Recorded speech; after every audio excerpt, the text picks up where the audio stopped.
packet. Let us know. Yeah, there's one over when there we're by live. that. All set? You're on that. Okay, yeah. Okay, excellent. All right. Well, good evening, folks. Sorry for that slight delay. We had to wait until we had a quorum tonight. Had a few hiccups, but now we do. We will go ahead and get started. We're going to start with a word of prayer, and if you would, after that, please rise and join me in the Pledge of Allegiance. Dear Heavenly Father, I thank you for the opportunity for us to be here together as a community, as a county, to come out and to discuss the things that affect all of us here that live here together. We don't take that lightly. We ask for your grace, for your wisdom tonight, for your spirit to be with us as we have discussions. We just ask for your blessing on everything that happens here tonight. We do this in honor of you and in the name of your Son, Jesus Christ, we pray. Amen.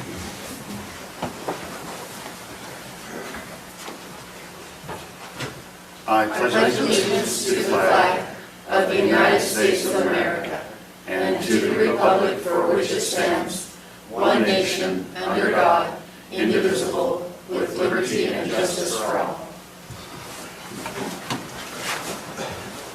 Okay. Everyone had a chance to look at the agenda tonight. If there is no changes recommended, or ready for a motion? I moved to this agenda. Okay, we have a motion. Do we have a second? Second. All those in favor? Aye. All right. Next point is declaration of conflicts of interest. Are there any conflicts of interest from any members of the Planning Commission for anything on the agenda for tonight? I'm not going to state a conflict of interest, but I wanted to enter into the record that I'm a member/shareholder of Peterson Pipeline Association. Okay. But you're not declaring any conflict? No. Okay. Anybody else? Okay. Okay, so we're going to move on to a time of public comment. As always, especially when there's people in the room, we don't make the assumption that everybody here understands the planning process. Most of the time no, I'm just kidding. Most of the time we do understand the process, but we would just like to walk you through it. So what this means is that the next item on our agenda is an administrative discussion. So it's not a legislative discussion, which means there's not a public hearing specifically tied to that agenda item. So what we do in every public meeting we have is open up a time for public comment. So if you've got, this is your time, which we're about to enter into, if you have any public comment for anything that's on the agenda tonight, except for the one legislative item that we do have on the agenda, which is item number 7, then your time is going to be now to come up and speak to that, unless of course you're the applicant and you're going to speak during the item number 6 time frame. So we are now in public hearing. If you want to come up and address anything on the agenda tonight, now's your time. I would just ask that you state your name and tell us where you're from for the record, please.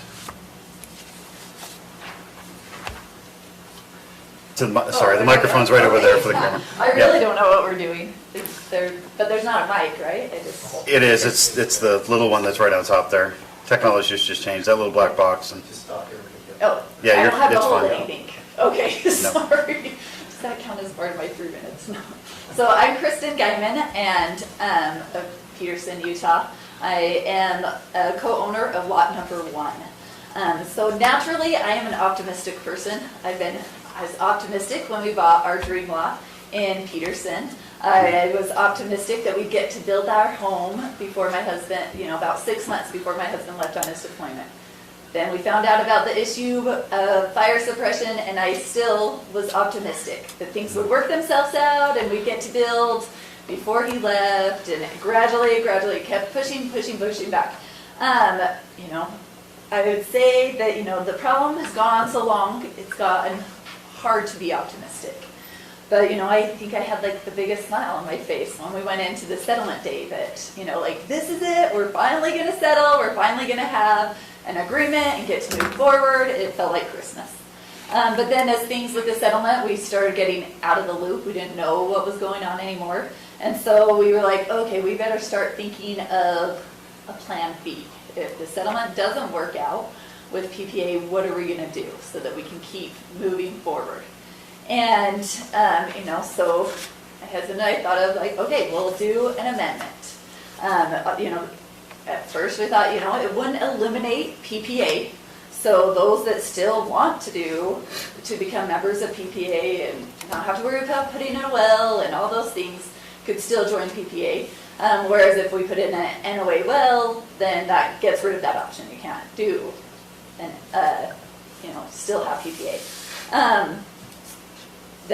So then members, all the lot owners would get to choose. It also would evenly spread out the cost of a solution to all the lot owners rather than just us or, those that are willing to move forward towards a solution. So the more that we've investigated and learned more about fire sprinklers, we've gotten really excited that it could be a viable solution.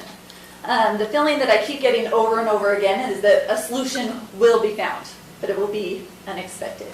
And so I invite you to join me in asking a lot of questions. We, really get curious. So I have a list of questions that I have for each of you that I'd like, I strongly urge you to ask. Let's get curious about how we can really move forward. For example, one question that we had. I'm sorry, just one second, Kristen. I Okay. just want to make sure. So are you're a co-applicant? No. Okay, you're not. Applicated, Okay. So I just want to make sure that, Yeah, co-owners you will have the of time lot to one. talk. I just don't. Yes. But, okay, I just wanted to clarify that. Yeah, exactly. Thank you. Sorry. But one of the questions that we had from the staff reviews is, the fire marshal lists that 3D, that an NFPA 13D is a threat to life safety. However, if you go to the National Fire Protection Association, and section 1.2.2, it says it's worthy of noting that a fire sprinkler designed and installed in accordance to the NFPA residential fire sprinklers is expected to prevent flash overflow or total involvement in the room of fire origin, where sprinkler to improve the chance of the occupants to escape to be evacuated. So home fire sprinklers are created to make it easier for people to survive home fires. So it was a little surprising to us that he says that it increased life, that decreased life safety. So we urge you to ask those questions and really get the facts. We're science-based people, so we really want to know the ifs and whys of the situations. Thank you. Thank you.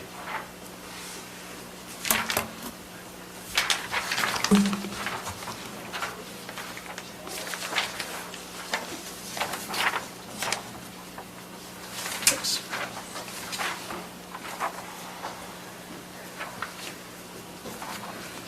Hi. Good evening. My name is Phil Larson. I'm a co-owner of Heather Meadows Subdivision Lot 4. We are ensnared in this Heather Meadows subdivision conflict through no fault of our own, but we are being punished for the mistakes of others, including government officials. I've read the emails, watched the council meetings, researched the details, and I believe the proposed plat amendment offers a solution that breaks the current log jam, or at least provides a technical solution to be used for Morgan County Fire Code tweaking. I can state that for my family protection, the residential sprinkler approach for this plat amendment is my preferred solution over existing Heather Meadows drawing note fire protection suggestions. It is my opinion this residential sprinkler option provides my family more protection than waiting for the Morgan fire truck to arrive and connect to an NOA well or PPA system. In addition, the approximately 2-acre lot size provides adequate buffer to surrounding structure. I am also asking, and I think this is important, if the plat amendment is not acceptable, the commission to be good regulators, for you guys to be good regulators and provide detailed feedback why the proposed amendment falls short, and continue to support follow-on discussions with lot owners using data-driven dialogue on why the current plat amendment is unsatisfactory. Okay, so that's my red statement.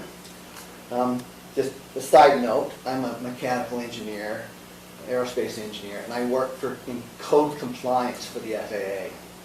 I'm very familiar with the nuances of technical requirements, code compliances. You've got individual owners that try to hijack the legal system for monetary gain. Every day I'm in this discussion with people, and it's hard. It's a hard thing to do, and I recognize the challenges that you guys have. One thing, though, that I do believe in the purpose of the safety-related laws, whether it be aviation, whether it be fire protection. It's a good thing, it really is.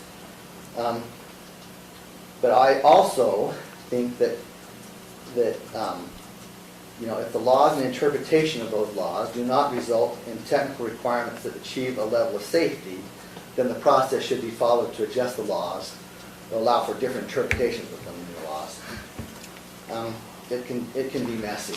One thing I have learned is, when you say, hey, you got to show compliance for this regulation, for this aviation, for this airplane to be safe.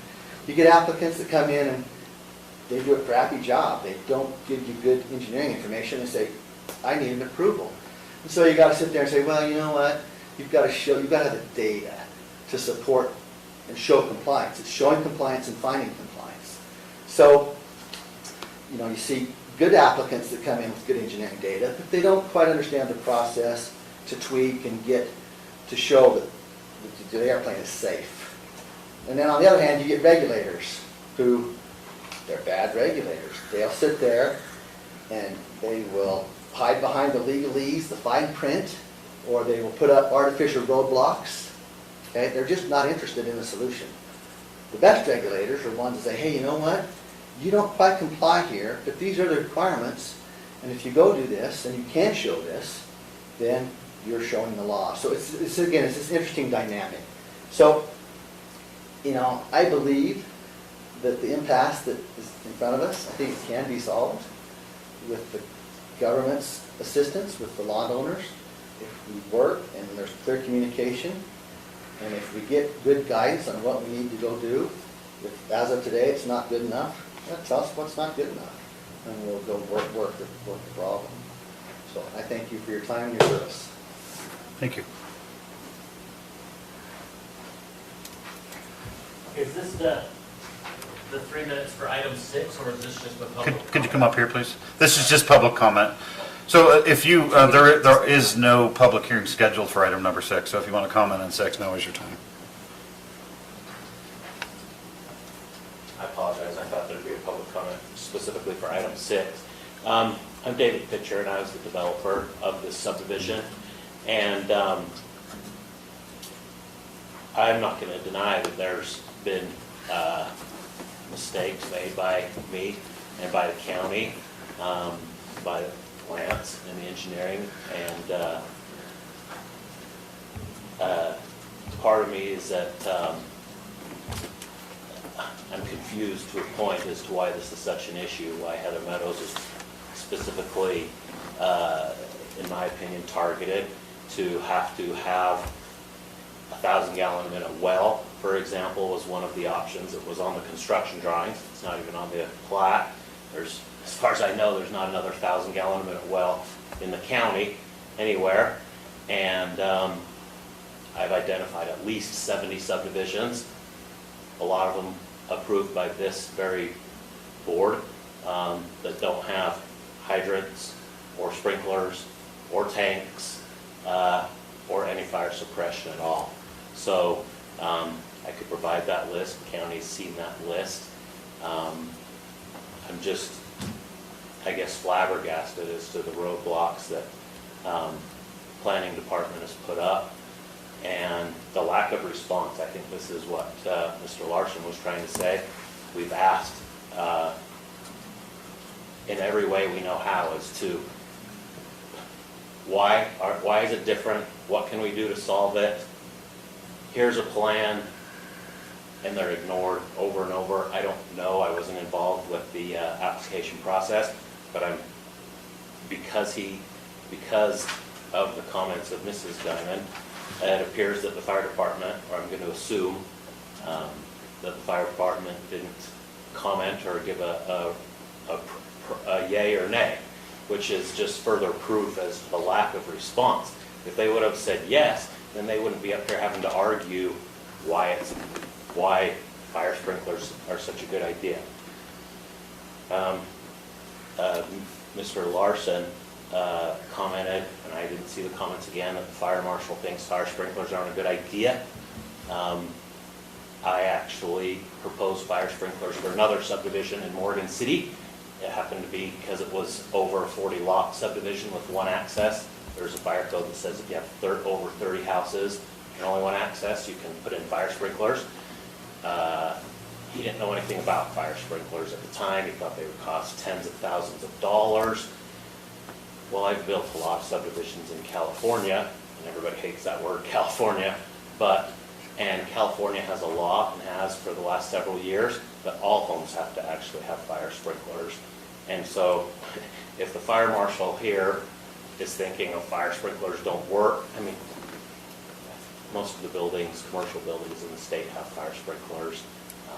All the churches do. In California, it's a law. So I don't see any reason why the county can't approve what these lot owners want, especially since it goes above and beyond what you guys require in these other 70 some odd subdivisions.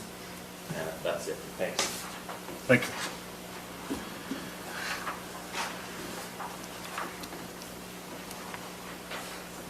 My name is Jennifer Larson, and I am a co-owner of lot number 4. My husband, Phil Larson, spoke very well about our dilemma.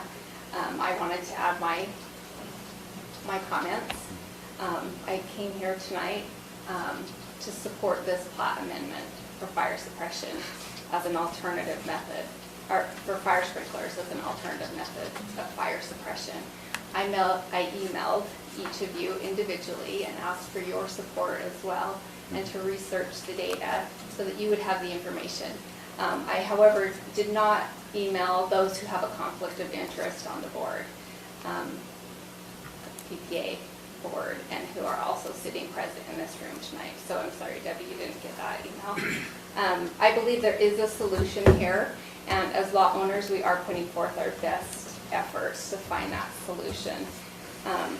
It would be great if we could avoid costly litigation and allow lot owners to move forward and without any more expense to us.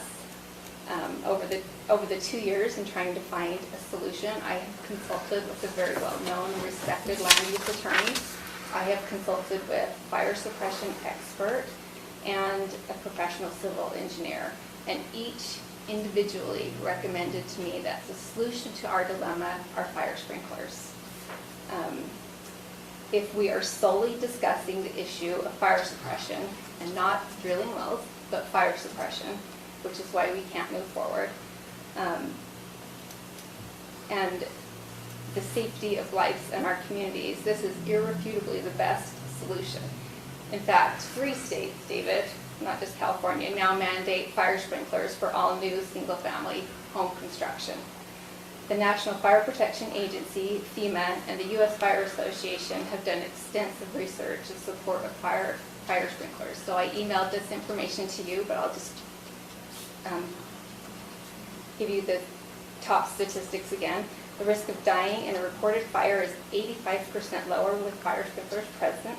Average firefighter injury was nearly 80% lower when fire sprinklers were present, and fires were kept to the room of origin 97% of the time. If you refer to my email attachment called Deadly in 2 Minutes by the National Fire Protection Agency, a fire can be detected and deadly heat, smoke, and flame can be controlled within 2 minutes of the fire origin with fire sprinklers. Data has shown that within 3 to 5 minutes, a flashover can occur in which no one survives if they're in a house fire. It is estimated, so the National Fire Protection Agency estimated that fire response is at least 7 minutes once a phone call is made to the firefighters, an additional 1 to 3 minutes to set up and open hoses for a total of 10 minutes before firefighting efforts actually begin. So this information just shows you the safety that fire sprinklers provide. As a mother, it's my And my primary concern is for the safety of my children, for the safety of my family, for the safety of my neighbors, and the safety of my community. And I'm asking each of you to consider this research and help us incorporate fire sprinklers in the Heather Meadows subdivision so we can have a safe and reliable fire suppression method. Thank you. Thank you. Anybody else? Hi, Trevor Covey, President of Peterson Pipeline. I just wanted to share a few thoughts with this. First of all, Peterson Pipeline is willing and able to offer fire protection for any of the lots in Heather Meadows subdivision. The other piece I think that's nuanced here is, maybe there was a misunderstanding, Peterson Pipeline does not prevent anyone from putting in fire sprinklers. So if somebody feels like that's added protection, anyone in the county can put in fire sprinklers. So there's no ordinance in the county that says you can't put in sprinklers. The nuance there is the International Fire Code, which Morgan County has adopted as its fire code, acknowledges that fire sprinklers add safety, but what they do is they reduce the fire flow that you need in fire hydrants. So that code specifically allows you to cut the fire flow in half that's allowed in fire hydrants. It doesn't allow you to eliminate those. So if we look at a couple of other areas, Wasatch Peaks, that will be putting sprinklers in their homes and will have their own water system. They'll also be putting fire hydrants there, but adding the sprinklers because those do add added protection. But the International Fire Code does not currently permit sprinklers to replace fire hydrants and fire flow. They allow it to reduce the storage that's required behind those fire hydrants. And so just wanted to clarify that. Peterson Pipeline doesn't have any requirement. The county, I don't believe, has any restriction on preventing sprinklers, and we'd welcome any member who wants to do that to be able to have the sprinklers. Thanks. Thank you. Anybody else for public comment? No? Last time? Okay. Okay, so we're going to go out of public comment and on to item number 6 on our agenda, which is the discussion of Heather Meadows Plat Amendment. I'm just going to stand up here if that's okay, so we can all hear. Yeah, that's fine. Just while you're pulling that up, just as a reminder for the public, it gets kind of weird. I heard a couple people say 3 minutes. Sometimes if there's a lot of people, they do limit it to 3 minutes, but what we want to hear during public comment is any comment from people that are not the applicant, so to speak. So we welcome those. And as a reminder for anybody else that's talking, as we're up here writing down, what we're doing is collecting that information so we can discuss it and be transparent with our discussion. Hopefully we'll have an opportunity to address every one of these questions and kind of answer them in front of you. So I appreciate that. And sometimes it's kind of weird. People don't understand how this dialogue works. So actually, as a note to that, normally when there's a lot of people, I will also add that it's just, this is not conducive for a dialogue. That's why we let people talk, and then we make an assessment, and then you'll hear us dialogue amongst ourselves, and then we may come back and ask you questions again. And that's kind of how we maintain order as the room, the occupancy of the room gets bigger. That makes sense, everybody. Okay, thanks. Sorry about that. Go ahead. No problem. So this is a request for an amendment to the subdivision plat. This is the location, of course. Heather Meadows subdivision. It's a 7-lot subdivision was platted and approved in 2018. The plat amendment, or the plat, excuse me, calls out as its requirement for fire suppression to have water provided through hydrants from Peterson Pipeline or through a neighborhood well. When the subdivision was going through the development process, there was some debate about, could Peterson Pipeline do it? There was discussions. As that plat went forward and finally was approved, because of that confusion and those discussions, the plat was approved with those 2 options. And that allowed the developer to move forward, to start working on and constructing the subdivision. The process for that is that the subdivision the improvements are completed, the roads, sidewalks, curb, and fire sprinklers, water lines, those type of things. Any improvement that's not completed may be put into a cash escrow, may be closer to the county, so that subdivision may be recorded. And so in this case, the developer constructed to a point on the subdivision, but put a significant amount of money in for the road improvements and the water lines and hydrants and those types of things. And then they posted a bond, a cash escrow. As they completed those improvements, and those were inspected by the county engineer and turned in, they submitted and were reimbursed and get their money back for each of those items. The subdivision went through that process, and the roads were complete, the water lines were complete, the hydrants were installed, and that was the direction it was going. So as you look back and you see those two options, the neighborhood well is one option. They didn't go that direction. They said, we're going to put in a system, we're going to connect the Peterson pipeline. That's fine. And then here's where everybody has a difference of opinion. I don't want to spend a lot of time. There's a couple of lawsuits on this.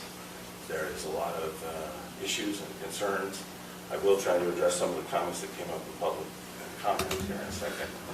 Actually, I was been thinking that through. I think if we hear from the applicant after you kind of do this intro, and then we're going to have probably more questions as well. Would you? Do you want me to touch on some of the issues that were brought up in the public comment, or wait until later? I thought if I touched on them. Sure, you can if you will. We'll probably drill a little bit Can deeper also on them. respond to them as well. Yeah, okay, that sounds good. But however. Yep.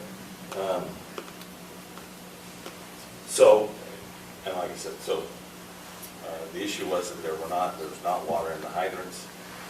For a public safety issue, we could not issue building permits or certificates of occupancy for the structures that are already been started. That's where we've been for almost 2 years now. Going back and forth, and I said there's a lot of feelings and emotions about that. So let's jump to this application. The request has been to amend those improvement agreements, the improvement construction drawings, to state that also in addition to a neighborhood well, residential sprinklers per NFPA 13D may be installed as an alternate to an NOA well. This would allow these homeowners to not put water in the fire hydrants. The hydrants would sit there and be idle or whatever. Maybe they could water eventually. But it would allow them to continue construction, and their means of fire protection would be a residential sprinkler system. And that people have talked to, and in the application, you see the benefits of that. Everybody likes them.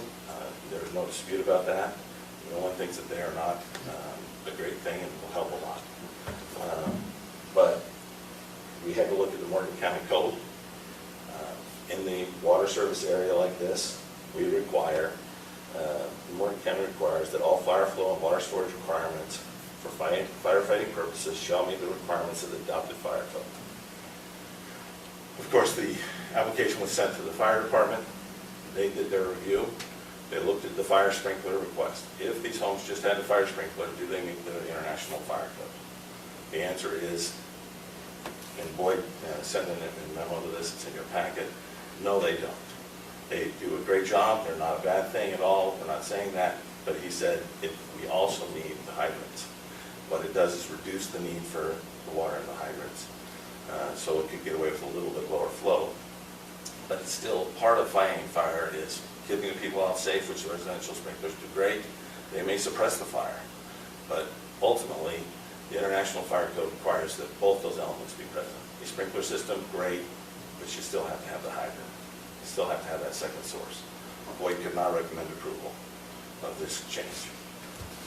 And with that, I have to, if the fire department says it doesn't meet fire code, the subdivision ordinance says it has to meet fire code, I was stuck and had to recommend denial. So that's the request and what's going on and where it's coming from today. I have a question, and maybe I missed this part. The water lines are in, the hydrants are in, Right, you have to put water in them, correct. and then we're good to go. And then they could go, yes. Okay. But they're hooked up. The connections are there, the water's turned off. Okay. Okay. I think we're all sympathetic to the difficult situation, and we do not like to see this situation where we are. We've tried to and worked very hard to work with the applicant, starting, really, we're going back 2 years, not the applicant, excuse me, the developer, discussing with them what they needed to do, walking through these issues.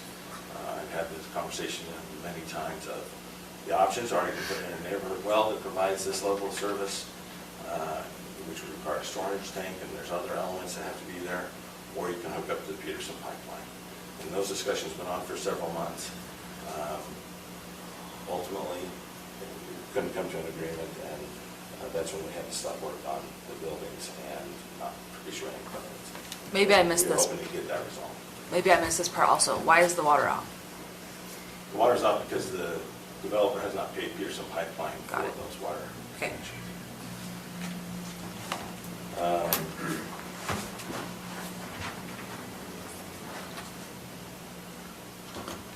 Just going through here, I think. A lot of discussion about the fact that how good fire sprinklers are. Again, we don't have an issue with that. If anybody wants to put them in, they can.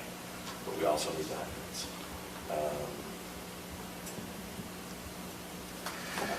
I'll leave it there. I do need to touch on this statement of, there was a statement made that 70 subdivisions that don't have the hydrants, tanks, et cetera. This has gone back, prior to the mediation, there was some correspondence that was going back and forth about a list of, and I believe you got it in an email from, I think it was Kristen Guyan, requesting an explanation of why these certain subdivisions are allowed to, they don't have hydrants, how come we got it? The code allows, in an area with a culinary water supply and the ability to do that, hydrants are the best source of fire protection. So we require that if that is available, we go with hydrants. Morgan County is a rural county. We have a lot of areas that don't have that ability and don't have that service. That then falls to the county fire department and fire marshal to make a determination of how they will provide it. Those people understand that they do not have the same level of fire service. But we cannot, in areas where they have that potential, not take it. And so that's why there's a difference there. And there's a list of subdivisions that have been questioned, and it was all in the mediation that we had 13, but an explanation of essentially it boils down to, in a water district or a water service area, they have hydrants. Whittier Estates has hydrants. Cottonwoods, Highlands, all that kind of stuff, they have hydrants. However, in areas that are outside of those water service areas, they do not. That's the code requirements, and we make allowances for that rural development side. I'll leave it at that. Any other questions? Not right now. Thank you. Just for clarification then, is this subdivision in a water service area? Yes, it is.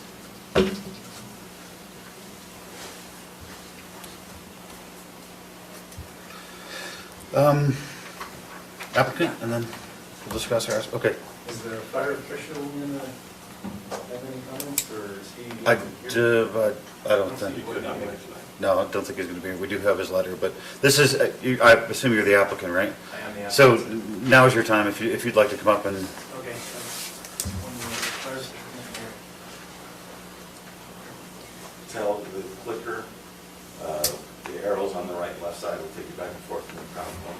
Okay. You're going to Just want the PowerPoint open, is that correct? Yeah, just open it up at the start, and then put it in display mode, if you would.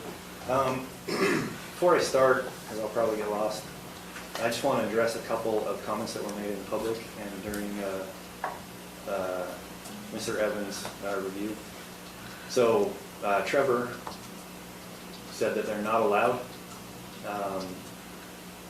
That's not completely true.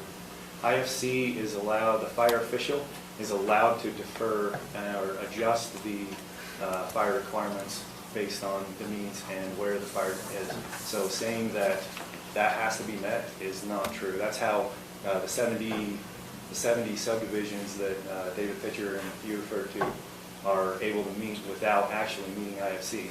Well, without meeting the flow requirements of IFC, is that the fire official evaluates that based on the location and other stuff. And like, for instance, the infamous 14 questions that David posted to the county and the county responded, the answers to those specifically say this is out of the water service area.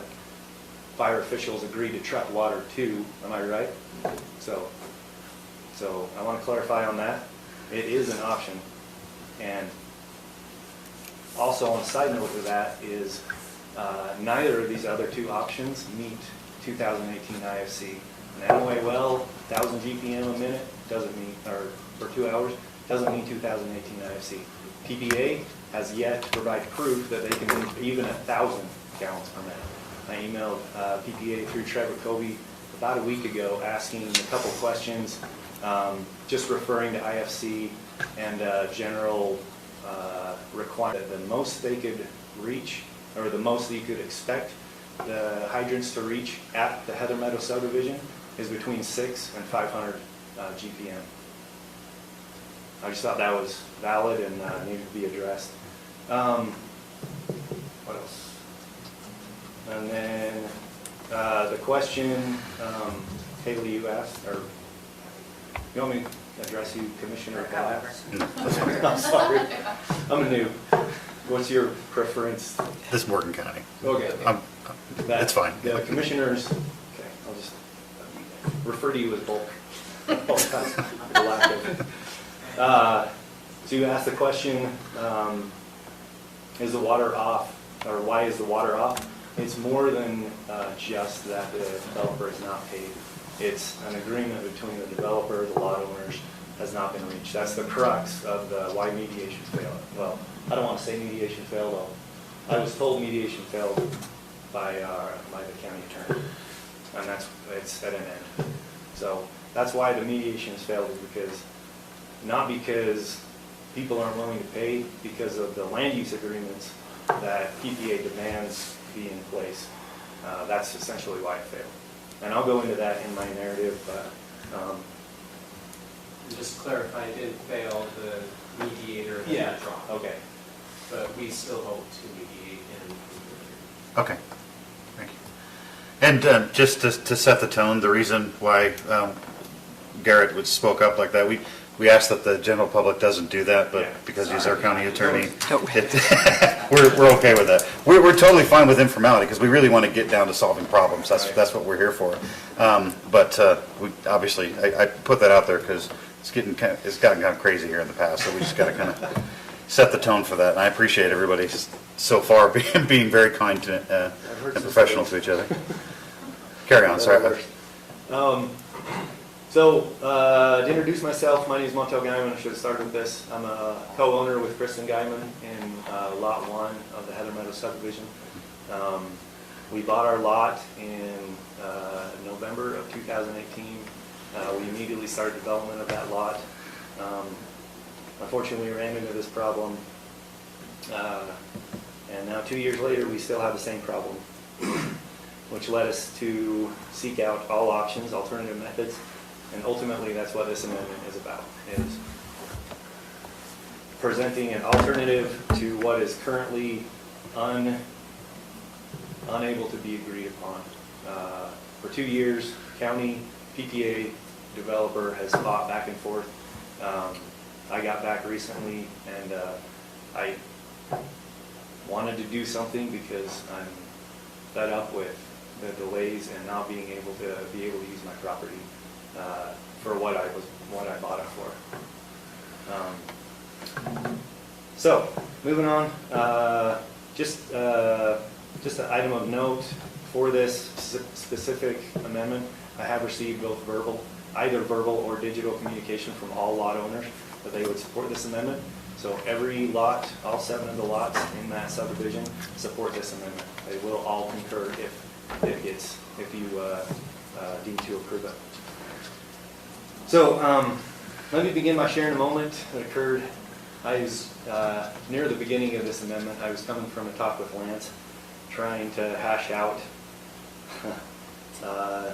when was that? Beginning of May when I got back. Trying to hash out why we couldn't do it, what were the options forward, all kinds of stuff like that. I got home and I couldn't help but think, why in the first place didn't we just sign on with PPA? And all of this could have been avoided. 2 years of our lives, frustration, hurdle after hurdle, just none of this would have been a problem. had we just signed on with PPA. And I realized at that time, PPA was not an option when I bought my lot and began development, which is asinine that this is a problem now, because let me lay out the timeline for you. I bought my lot in November 2018. PPA was unable to provide connections. So my options were provide my own culinary water well, or wait 6 months in hopes that PPA would be able to provide a well service. They had no commitments that they would ever be able to. They were relying on 26 connections from Whittier System or something like that. Don't quote me on that. That's all from my spotty memory. But the point is, I bought my lot. I wanted to build on it. The only option I had at that time was to drill a well. So Kristen and I started the process to drill a well. We transferred the water, as you know, well, I don't know if you know or not, but it is a long and arduous process to get a well permit and actually drill it. In fact, 30 days of that well process, they send it out to the public and ask for people to dispute my option to drill a well. Not a single person disputed my ability to drill a well. No one said, hey, I don't think you should drill a well. No one, it was silent crickets. Nobody came to me. Nobody filed formally on Weaver Health Department's site. And then we continue on the process. June, we got the well permit. We started drilling and got it approved through Weaver Health Department. They tested it, verified it was all good for culinary, and then we started the process building the application for a building permit. Around that time, Shad Guffey was sitting in one of these meetings and happened to come across that Heather Meadows subdivision was having fire suppression issues. At no time were we ever told anything about this until I submitted, especially not formally. My first contact with Lance was in November of 2019, a year later, when we were starting the building permit application process, and he told me that they wouldn't even review our building permit because the subdivision wasn't complete. That was the first time we heard it formally from the county. So I understand, and I'm trying not to get frustrated right now with the situation. There have been issues on all sides, PPA, county, and development, that have led to the mismanagement of this. So this is an attempt to set Heather Meadows free, for lack of a better slogan. So, yeah. So, honestly, that course of events, I feel like PPA has acted unethically, and I'll explain my logic behind that. When we first were contacted, Lance and I, they pointed me to PPA. PPA, at that time, tried to talk us into giving them our well. Later on, a bunch of stuff happened. Later on, through mediation and through emails that were sent to us from the developer, they wanted to force us to abandon our well, and straight up. It wasn't until the last month of mediation that they rescinded slightly on that and created a network of legal stipulations that I would have to sign in a land use agreement that are incredibly vague and self-serving to PPA, where at any one of 7, if I didn't pay my bill 30 days, then I had to abandon my well by that land use agreement. Credit cards don't even do that to you. They give me 90 days before I repossess a car that I paid $5,000 for. I paid $20,000 for a well, and PPA just wants me to sign over and abandon it. Not even, I would be forced to abandon, which would cost additional thousands of dollars to abandon a property. So that's where my frustration is. I hate pleading the victim, but that's essentially what we as lot owners are, is victims in this debacle that the county, PPA, and the developer has got us into. So I hope you see that I'm coming to you as trying to give you a solution. Now, understand, county has a code. We have to meet it. There has to be adequate water supply. In that code, in the staff report, they cite two pieces of Morgan County code. The first, both of them come from 8/12/46. First one I want to talk about is paragraph C. It talks about an adequate supply of and access to water for fire suppression shall be provided to each lot in the subdivision in conformance with the adopted fire code and water line urban interface. Now, paragraph C applies, well, both of them apply to everybody, but paragraph C does not limit you to an approved water source. Paragraph C simply states an adequate supply of and access to water. In areas outside of water service area, correct me if I'm wrong, Lance, the fire official has the ability to limit that less than what is shown in IFC, dictated in IFC. IFC gives that allowance as well. But that adequate supply of and access to water is at the fire official's discretion, which he has exercised outside of water service areas multiple times, 70 if you remember what David Pitcher said, to say this is acceptable, this is a reasonable risk, this is acceptable in any reason. Anyway, I want to reference. How do I? Okay, so this is an excerpt I just cut away. I was in a hurry, I apologize. I didn't document my slides very well, so I'm just going to verbally tell you about them. This is a list of other subdivisions that were compared to Heather Meadows that the county came back, and these are the county's direct comments on that. You can see as you look through them, fire marshal approved plan to haul water. And for Elquist Estates, marshal approved plans to haul water. That is him exercising his right that they can provide an adequate supply. The next piece of code that I want to tie back to is what the fire official, is he not coming at all? He's not coming. Great. Is what the fire official actually cited, and that comes from paragraph B, section 2, where he cites where an approved culinary water supply system is available. Now, and that gets into the brass tacks of water service areas. I was hoping in your comments that you would rehash the conversation we had when we came up with a plat amendment. So I'm going to summarize that for you. Essentially, I went to Lance, said, what do we got to do?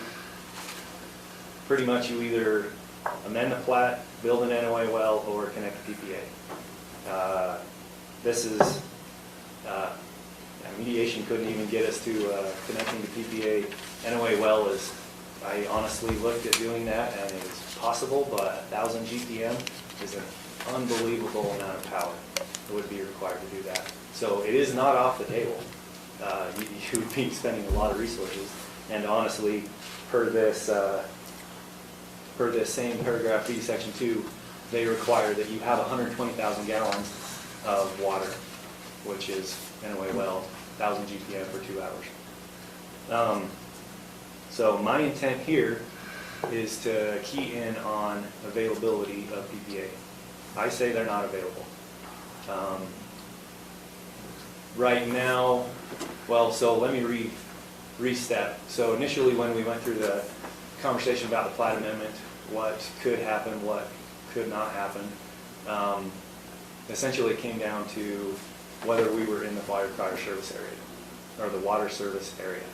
And that I think is obvious when I bought my lot, sunk my well, up until the earliest that I ever saw a will serve from PPA was June 5th, I believe, 2019. So for that 7 months, during all my development processes, they were unavailable. They forced me to drill a well and commit $20,000 into my land that they are now trying to force me to give away, essentially, which is unethical. And borderline legal. Anyway, I'm gonna move past that, I promise. So, we have to look at what's current. I was told we could not be grandfathered in, even though I easily have the logical ability to be grandfathered in, because I sunk $20,000 into a development that is later now being rescinded. Regardless of that, and I'm going to show. So Lance showed me. We talked through the availability. We talked through what's in a water service area, what's out of the water service area. Right now, PPA doesn't have the ability to provide water service to Heather Meadows. They don't own the pipes. Their hydrants are too far away. So unless they can reach an agreement with the developer to pass over those pipes to PPA, the developer still owns the pipes. PPA has no easements, it has no legal rights to anything in Heather Meadows subdivision. So once I found that, Lance pointed me toward a website that shows the water service area on the map. I contacted that water service area on the map, 3 days ago, and asked them where that map comes from. They said it is intended to reflect where, just using PPA as an example, where PPA currently provides water services. I told him Heather Meadows subdivision is not provided water service area. I think we can all agree with that. It is not provided water service from PPA. Therefore, I sent in a request to amend their water service area.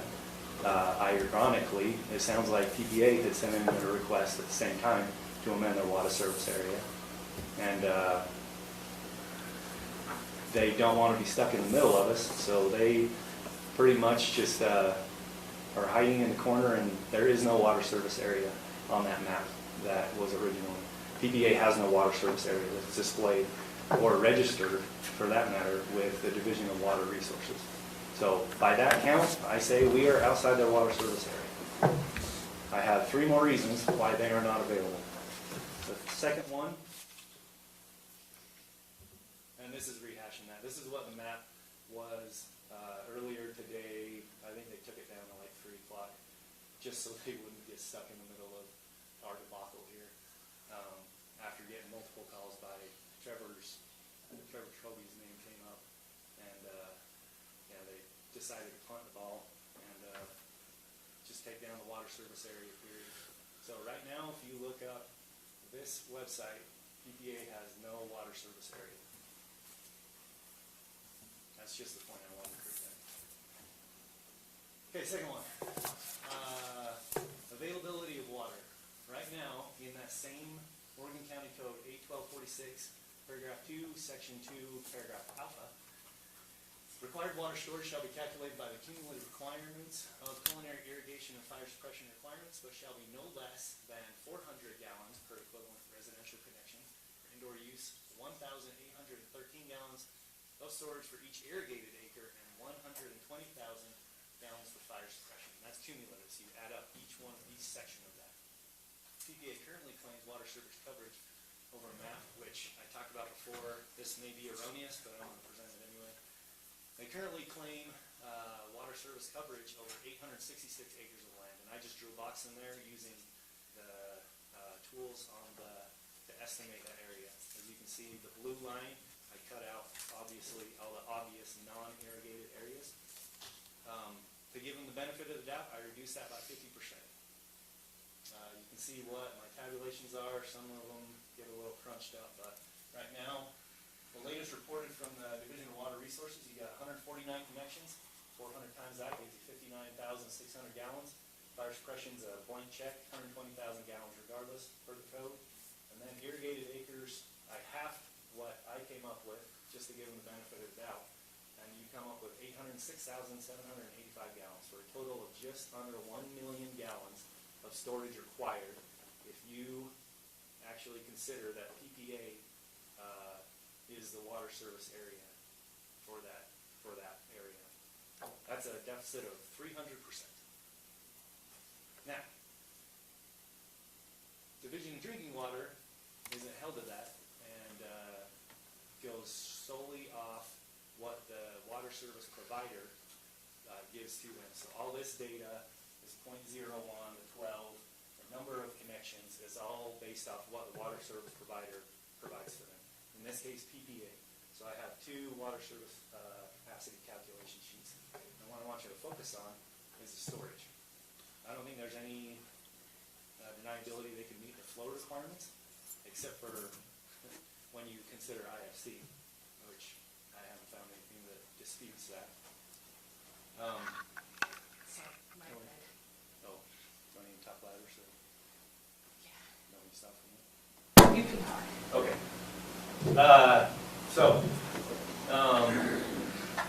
As I got digging into these, there seemed to be discrepancies in what they reported to the Division of Drinking Water. For instance, average irrigated acre per residential connection, .01, that's like a 21 by 21 square foot lawn. For instance, another indication is back in 2017, they reported 12 acres in other, which is parks, churches, probably the cemetery if it's served there in PPA. Just big questions. Their latest is shown there, 2020. In that one, I wish I would have made that so big. In that one, they actually update that .01 to .25 per residential, but they remove all other acreage considerations. So I sent an email, and the same email asking for flow to PPA about a week ago, asking the same thing. You guys probably were pleasured with an email from me questioning whether they have the storage capability, whether you read it or not. I'm going to rehash it for your pleasure. So I went through and calculated and updated. So that last one here, Jennifer Yee, who is the Division of Drinking Water employee, said she thought it was 2020. She didn't have a date that she could actually give me.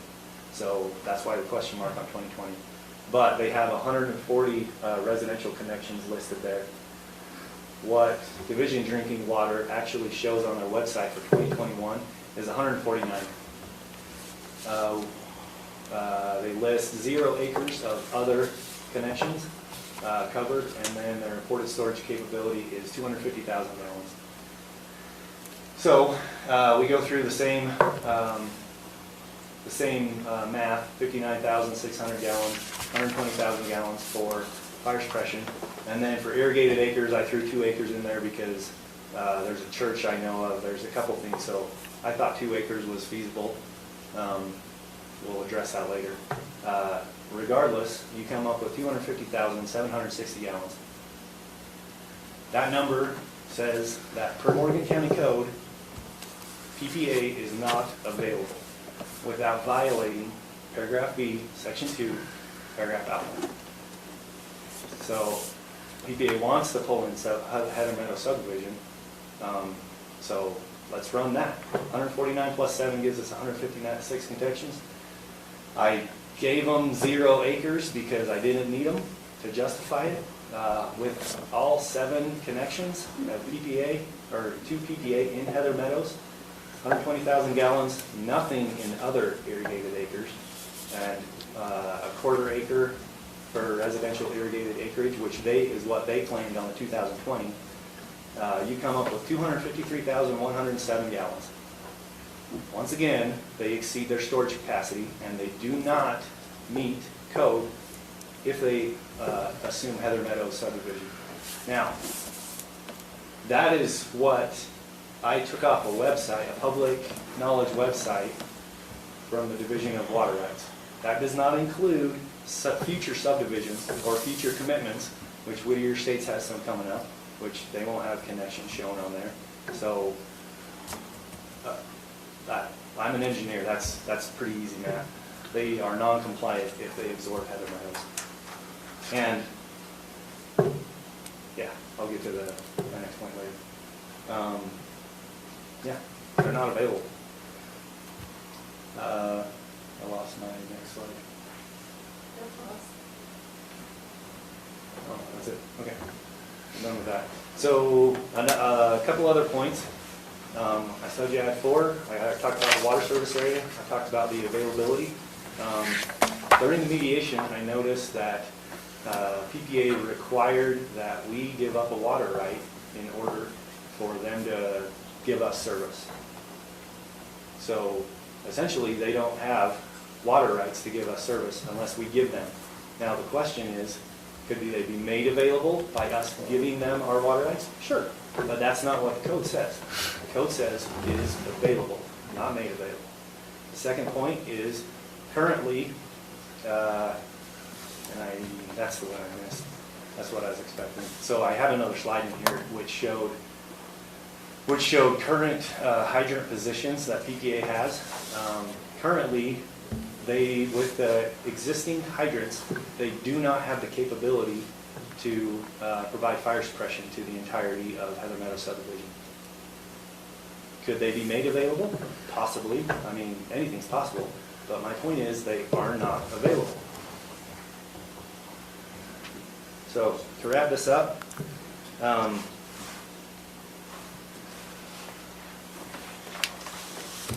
make sure I haven't missed anything.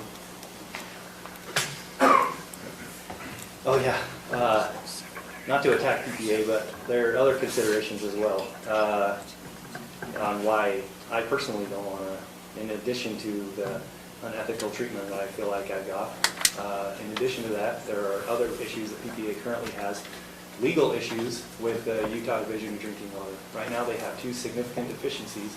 One is due in September, one is due on August 11th, that if they do not meet and take care of those deficiencies, then they will become a non-approved water provider, which A, means the code no longer applies, and B, means that as a veteran, I was going to get a VA loan.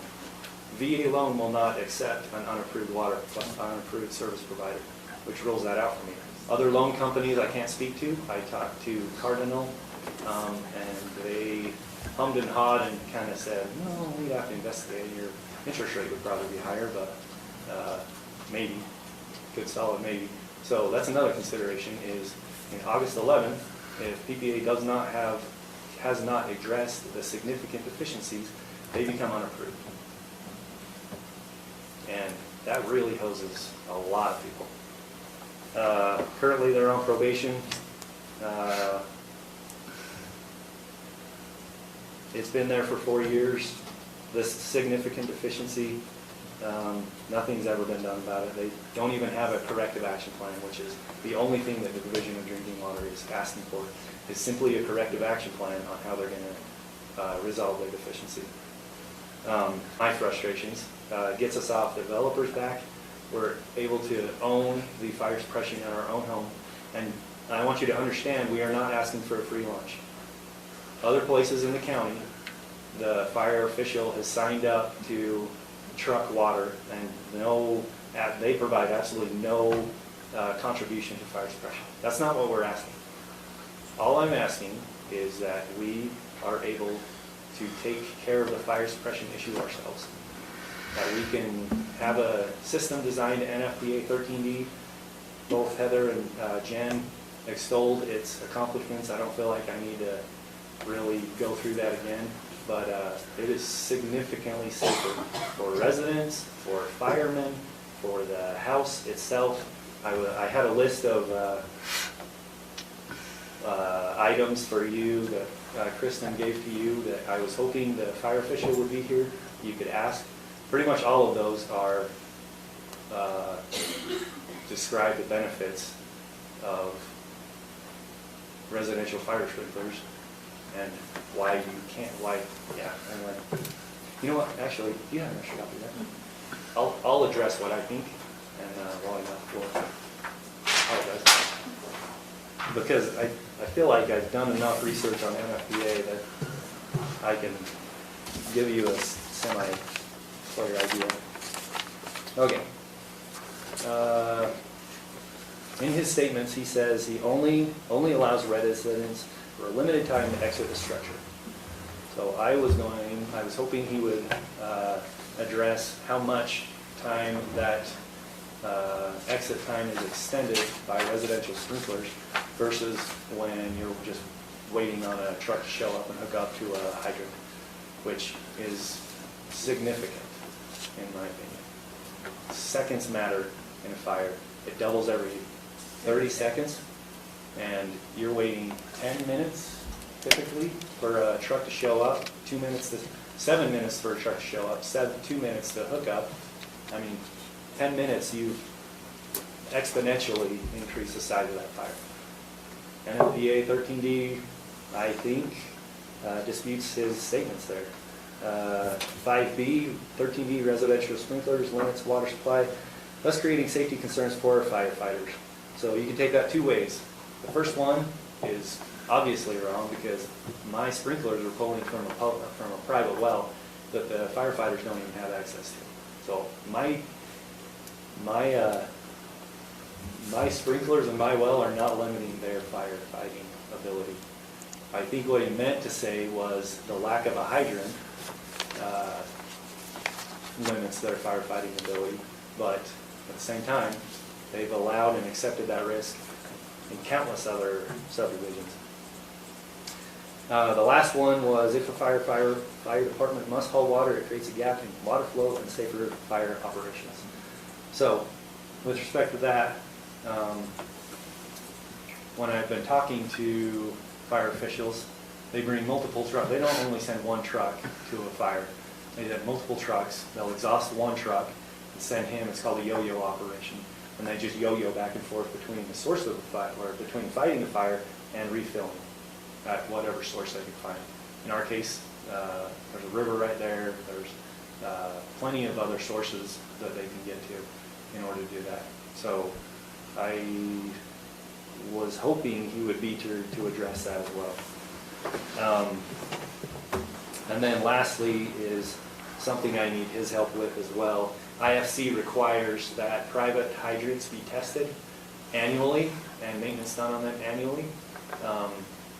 I sent him an email 2 weeks ago. Well, so I talked to him and asked him if he'd request that information from PPA a month ago. Sent him an email 2 weeks ago after he told me that he wasn't going to do it. And last week I sent an email to Trevor asking for proof, or even just a head nod, just that, yep, we're doing it, of their compliance to that code. Just for your reference, if you want to write it down and back me up on data, I like to cite references. That's going to be in IFC 508.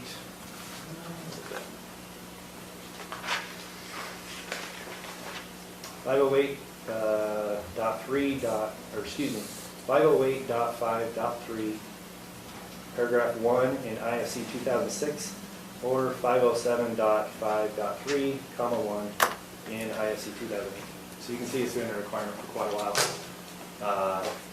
I've never been able to get any head nod or seen any explanation that that is being done, because that honestly would essentially put the question to bed is if PPA actually can meet the minimum requirements contained in IFC, the minimum flow requirements for a single-family dwelling, which 2006, 1,000 GPM for 2 hours, 2018, somebody said it already, updates to 2,000 gallons of GPM for 2 hours, which is a massive amount of flow. So I thank you for your time. I hope that you'll put aside past differences. I know there's been a lot of heartache, a lot of arguing. I hope we can all get over our ego and actually look at what is best for the Heather Meadows subdivision. I feel like I've given you 4 very valid cases where PPA is not available. They don't have a service area right now. They don't meet the storage requirements if they absorb us. I highly doubt that they need them right now, but I can't take them up on that because I don't have valid proof. We have to give them water rights, and right now they don't have hydrant capability to provide fire suppression. So I feel like this is best for all of us. It gets you guys off our backs. It gets us a path forward. It keeps PPA from violating Oregon County Code. I feel like this is the best option to move forward. you have any questions for me, I'll turn it over to you. I need to request recess first. What's, sorry? I want recess first. You want to recess? Yes. Can we do that before questions? Yeah, we can do that. We'll likely ask you for questions. We probably have some questions for ourselves and for staff. Sure. So we just had a request for recess. I don't think we need to make a motion for that. Why don't we just take 5 minutes. 5 minutes? Yeah. Okay, take a 5-minute break and be right back. Talk to you.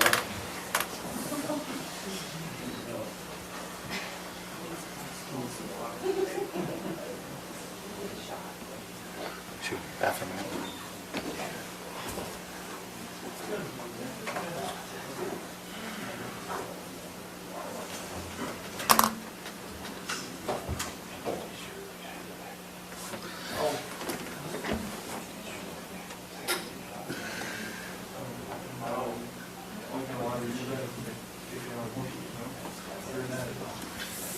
It's just us, right?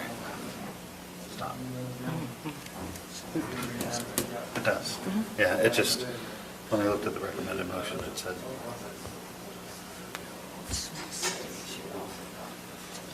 Yeah, I don't think so. It's a small subdivision. Right.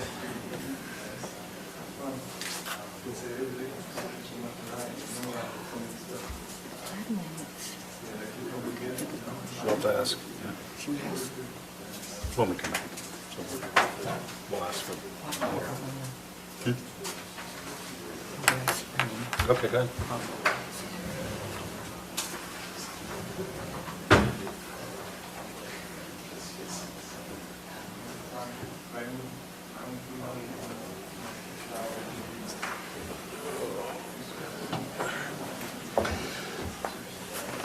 Hi.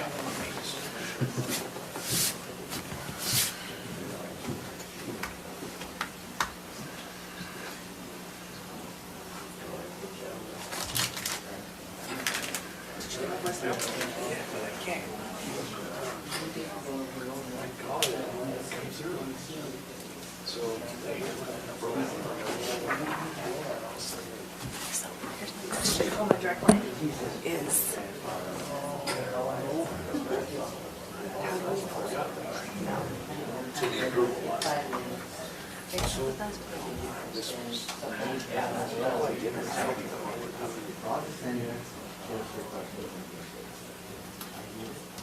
They just never had a final inspection.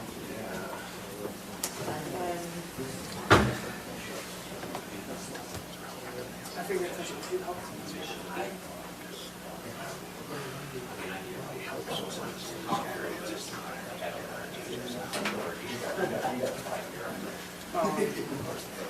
She called me. No.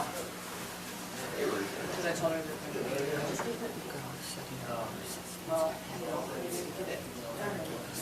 Signed up, so. I'm sure you can completed it.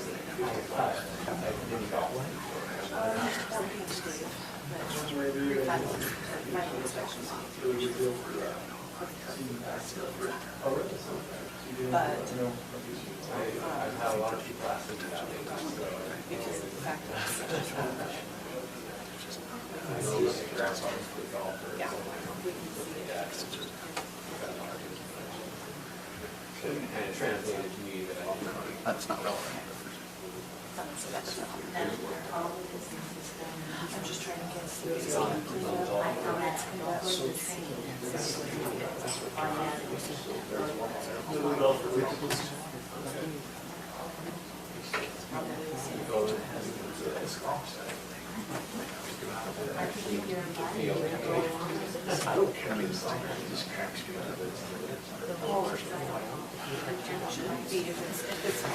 Anyway.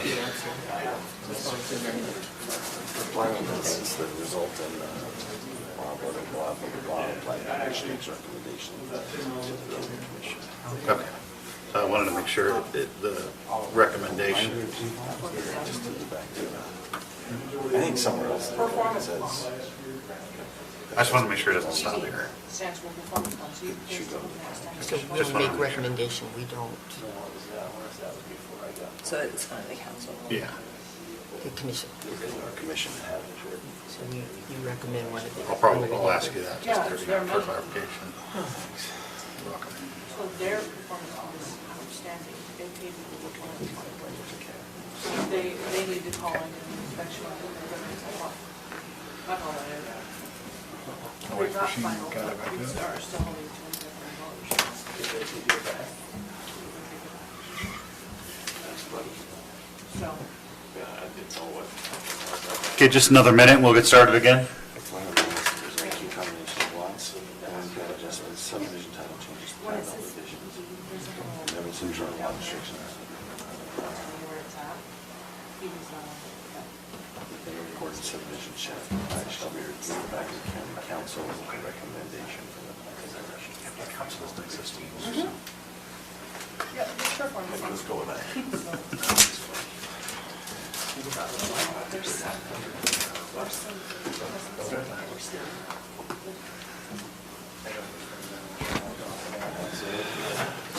You would know me. Now we are. Okay. The recess is over, we're back in session. Okay, so we heard from staff introduction, addressed a few of the public comments, heard from the applicant. I have questions probably for both. But before we start that, I just wanted to clarify the process, not just for, well, really for us and the public. So this is an approved subdivision. The developer went through the process of getting this approved. And there's an applicant who's a lot owner who is making application. I did ask staff, because one of my questions was, hey, is this a thing? Can one lot owner make an application for the entire subdivision? So I just wanted to get that out there, and Lance provided me the code and clarification on that, so I appreciate it. So it's an application to amend an existing note on a plat. We, as an administrative body, make a recommendation, send it to the county commission for them to make a decision on whether or not this is, they approve it or not. So just wanted to let everybody know where we're at in the process. We're an administrative body, and not that I got offended, but I wanted to clarify, we're not on your backs. We're just an administrative body that represent. I just wanted to clarify, we're just here to look at square peg round hole code, try and be that. We're just representatives from the community that sit together and try and sort this stuff out. So tonight, our goal tonight is to make a recommendation on this application. So I'm not kicking the can down the road. I just want to be clear on that. So we have questions, I'm sure, for staff. How about we start that side of the room? We'll just kind of go this way. Oh, thanks. Since Okay, I have a lot of questions. Okay. I guess my first question is I'm kind of confused at why we're looking at this and why this isn't a civil lawsuit between the homeowners and the developer. Because it's in the development agreement for the for the developer to provide the system. I think that's an option for them. The county doesn't tell people what to do. It's because that's up to the lot owners to pursue or not pursue. It's not the county that is going to make them. Well, but what I guess what it looks like partially to me, and it's kind of hard, like, I feel for the homeowners because you guys are the ones that bought into the mess, right? But I guess I don't understand why the developer, why they didn't hold up their end of the deal. Like, why is it now our problem because the developer didn't do his job?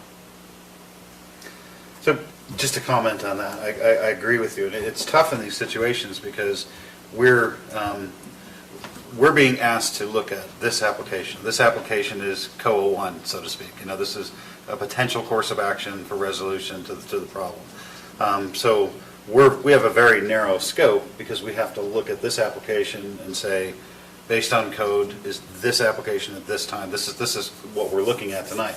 There's a lot of peripheral stuff going on here. And it's completely outside of our swim lane, a lot of the stuff. It's unfortunate. But I'd like to talk about some of these things just for clarification. Not only when we talk amongst ourselves, the public hears, and they know that we're trying to be transparent and trying to get to the bottom of this, but we are limited in scope with our responsibility tonight to look at this specific application. So, having said that, I agree with you, but there's a lot of questions. I don't know what those answers are. My next question is, did the PPA have a will serve when the development agreement was, You keep saying development agreement. well, the plat? Yeah. Yes. When final, The plat. when the subdivision was approved. When the subdivision was approved, did Peterson Pipeline have a will serve letter that said, we will service these people? You have to check the file. I believe so, because otherwise it wouldn't have been an option. But is it, a will serve is not what we're at now. That's saying that they do it. They should have one saying we will do it, a final one, right? Well, they certainly do have stated repeatedly that they can and will serve the subdivision. They didn't hook up to them because they couldn't. The water lines and hydrants, that's a huge cost for the developer. Didn't do all that work to not hook up to them. I think the plan was to hook up to them, so they must have at some point have been willing and able to do it. Well, and that, I guess that was some clarification, because it was stated that that didn't happen. That wasn't an option, even though it was put on So, the plat. so if we, and I think there was some back and forth.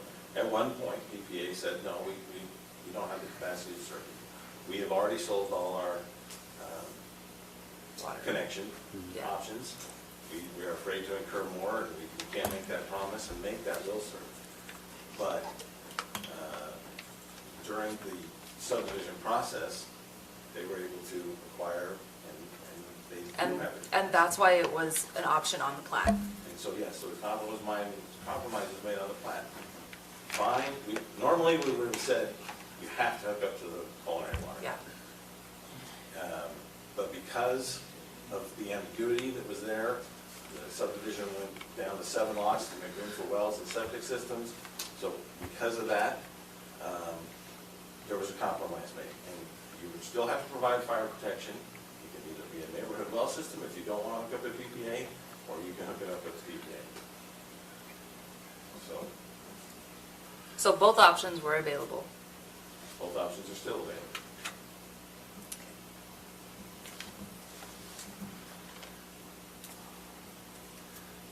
Is that true? Is that true? Can we ask Phil? No, I apologize. What I asked in the beginning was, I know this is really, really difficult, but this is our time after we've listened and taken a bunch of notes. So if you would just, I'm sure everybody else is, but. let us just work through this, okay? I appreciate that. It's a difficult thing to do, but we have to do this. Ask member Sessions if Sir, services were available. I appreciate it. Okay. We heard that. We have to have this I'm going to discussion. take this opportunity to say that in response to that question, was PPA available, are they adequate today, and all that. Every indication the county has is that yes, they are. The questions about the capacity and the ability of PPA and all of TEL's analysis included irrigatable acres. I checked with the county engineer, and I forgot to say this in my opening presentation, but I did consult with the county engineer. And his response is, the state code does not require irrigation water storage. It's in our code for individual water systems that have private or shared wells. Those wells are usually very small and don't produce much flow, which is insufficient to fight fires and frequently need to irrigate. The requirement is meant to ensure that some water is available at the site to fight fires, and the irrigation requirement is there to make sure the wells produce enough indoor and outdoor water. He's basically saying, and it goes to the area. Peterson Pipeline, their area service area map includes Heather Meadows. Their capacities and the information we have is that they have sufficient capacity. Their storage tank has the water and fire flows to fight fires.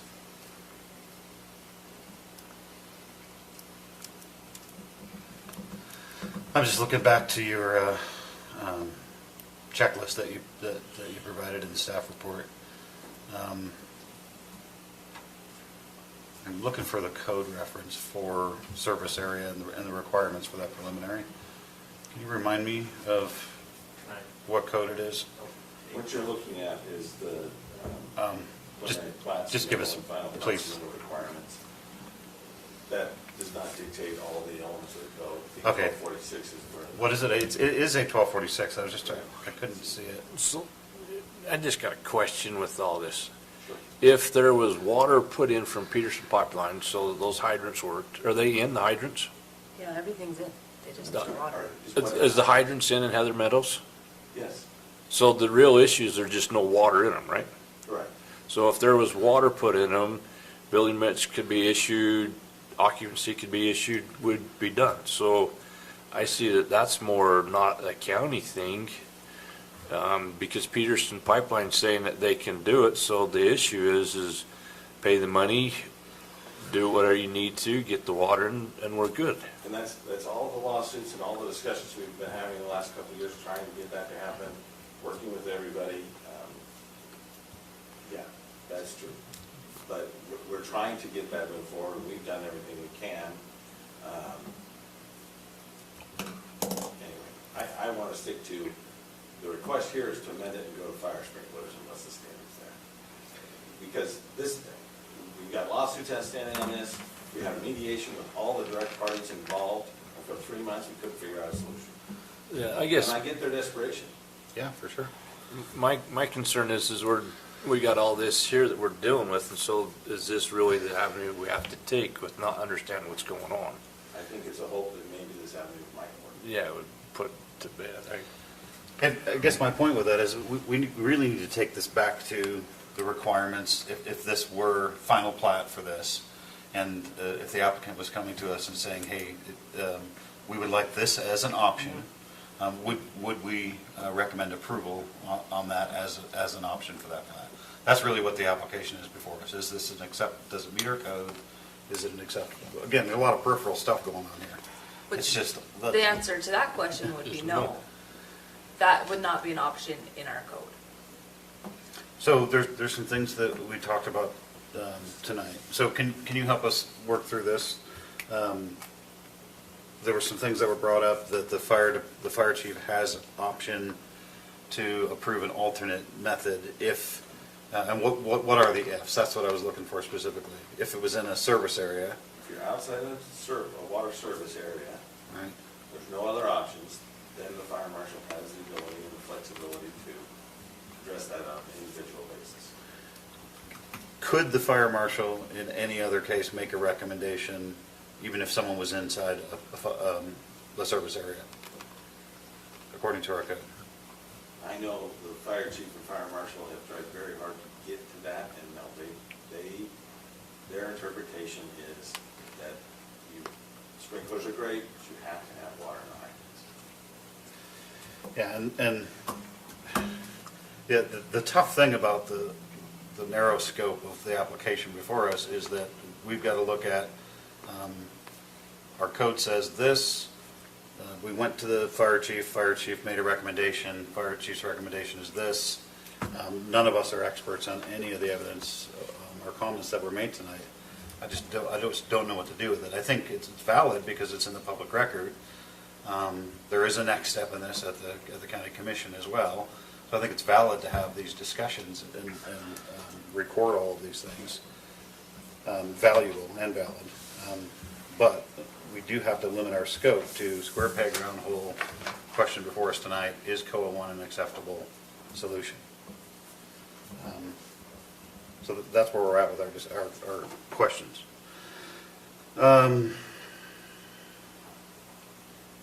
Let's see. You guys got any other questions? I'm just looking through my notes. Yeah, I have got a bunch. question for Lance. Okay, the statement was made that the developer still owns the pipe. Did the county not accept the infrastructure put in by the developer? Or did the county accept? It hasn't been turned over to the pipeline. But did the county accept the infrastructure? We accepted the roads for the county roads, but the pipeline would have been accepted by the water company. But it's in the county road. It's in the public right of way and it's in some private property, I believe. And then another question regarding the division of water rights with the state with the water service areas. Can you explain a little bit? Yeah, so, and it's my understanding the Division of Drinking Water just, when they look at this, they say, these are general rules of thumb. We've been discussing it over in Mountain Green as well, that the private water companies do not have totally specific defined boundaries, but they certainly have areas that they can provide service. Peterson Pipeline has their map and it shows clearly that they can provide service to this area. Heather Meadows is basically right off one of their main lines and is well within their serviceable area. So if we go back to, if this was final plat, and we're looking at the requirements, do we have a will serve from Peterson Pipeline saying that they will, that's currently saying they will meet this requirement? I'll have to try to find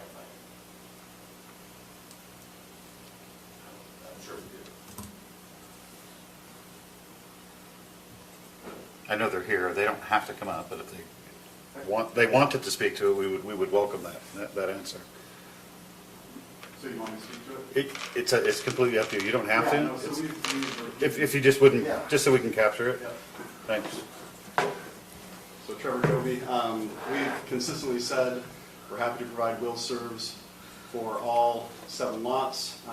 They just need to comply with our standard membership agreement. Just like I had somebody purchase a membership 2 weeks ago, sign the standard membership agreement, pay the fees. I think right now the issue is we have lot owners that don't want to be members of PPA, which they've got an option. So we would be happy to. So you would, as of right now, there's a will serve, you have capacity. To have capacity, we've expressed that we haven't been asked yet to provide a formal will serve letter for this plat, so we weren't asked that as a part of this amendment process. But all of our communication has been we're willing and able to serve those 7 lots. Okay. So, never mind. Okay. Thank you, I appreciate you chiming in on that. So back to the if this was final plat, it's in a service area. I'm just trying to go through our code to see if this is a viable option. So I'm just reading that, bear with me 1 second.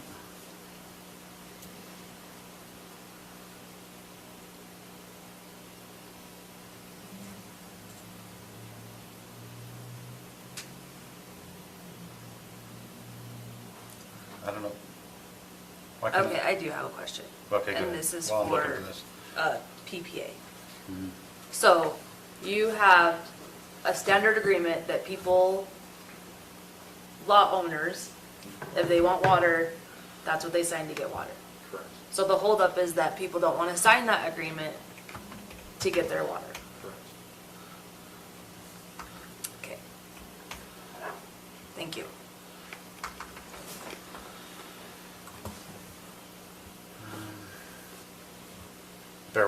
Bear with me here, I just want to read through this.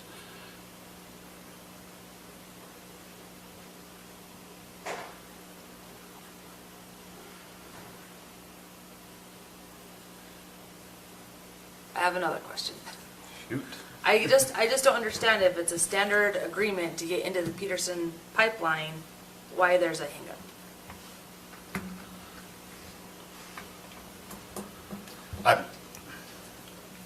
I think it's a valid question. It's dangerous to jump too far outside of the scope of the application. Well, here's the deal, as far as the application goes, it doesn't meet code. So if we want to go only the application route, that's the way that it's going to have to go. I'm just curious why we're being the last resort. And I don't feel like it's inappropriate to ask why people can't sign an agreement, like a basic agreement for a water pipeline. Okay, and Mr. Diamond spoke to this, I'll just kind of summarize my understanding of the lot owners. That the land use agreement they're being asked to sign is asking them too much. If they have a well, they have to hand it over, they have to get water rights, they don't want to have to do that. They feel like it's asking too much of them to use a PPA. That's how they feel. Okay. In short, very short. I think that's what you said. There's a whole lot more than that. But it's a common practice that if you have a water right and you want to get into someone's water, you basically trade your water right for the use of that water. Okay. So, as long as we're talking about this, I'm bouncing outside the scope of this as well. So if I owned a piece of land and I had water rights and I drilled my own well, and there was there was public service available, I still own those water rights, right? I don't have to give up those water rights to the local. You have to put water rights into the well, and you can rent Weaver Basin water and put into, Yeah, that's how it works The with well. me right now. correct. I still have to pay that acre, yeah, whatever. You can keep your existing Acre water foot of right. water, Yes.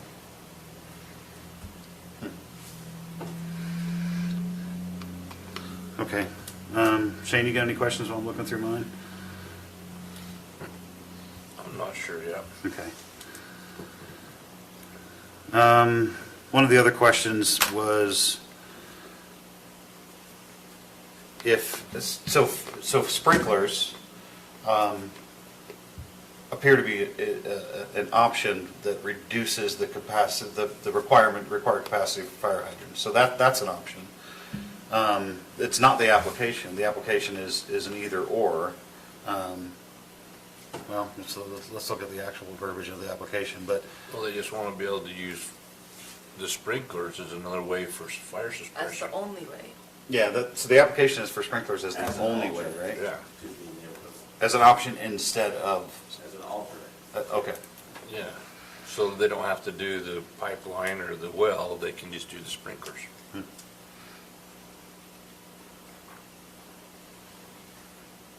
Okay. And I have questions about the other 70 lots that they were talking about. Obviously, there's a lot going into it. Sounds like there's some litigation and some mitigate, or other conversations that are happening to try and mitigate that. So my takeaway is that our code says that if it's not in a service area, which is kind of independent of capacity or whatever. If it's in a service area, then the fire marshal can, the fire marshal can approve, that we have to go with that option, basically. Our code says, so if you're in a service area, you have to go with that option if it's available. That's what the code says. But When we do new development, we want it to be up to modern standards. Okay. And when it's available to go with the industry standard hydrants, not more than a certain distance from a home, that's what we want to see. That's what the fire department wants to see. So Morgan City, Highlands, Cottonwoods, Peterson Pipeline, Croydon. Croydon. We always forget about Croydon because Dustin's not here. And anywhere outside of that there would be another option. They would have to get an approved fire plan from the fire marshal. Okay.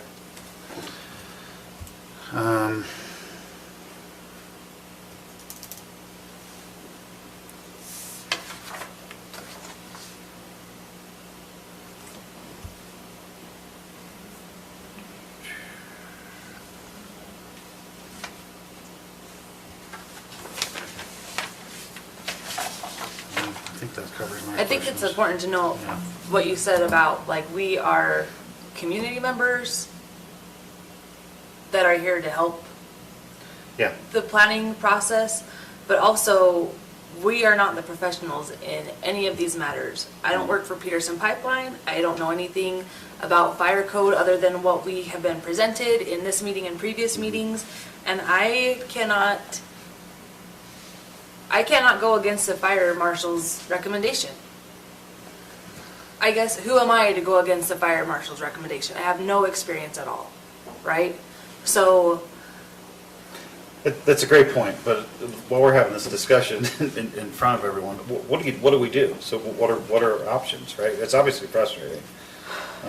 I would be frustrated. So what options would I have if I was well, on there? it sounds like they've exhausted all of the options. Like, they've been doing this for 2 years, specifically the last 3 months is from what I understand.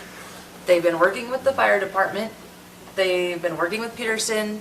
They've been working with the homeowners, and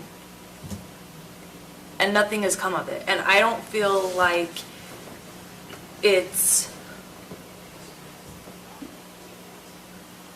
don't feel like it's the county's responsibility to give another option when in the plat, the two options were already given, and the developer decided, I'm just gonna not do these options and I'll see where I get.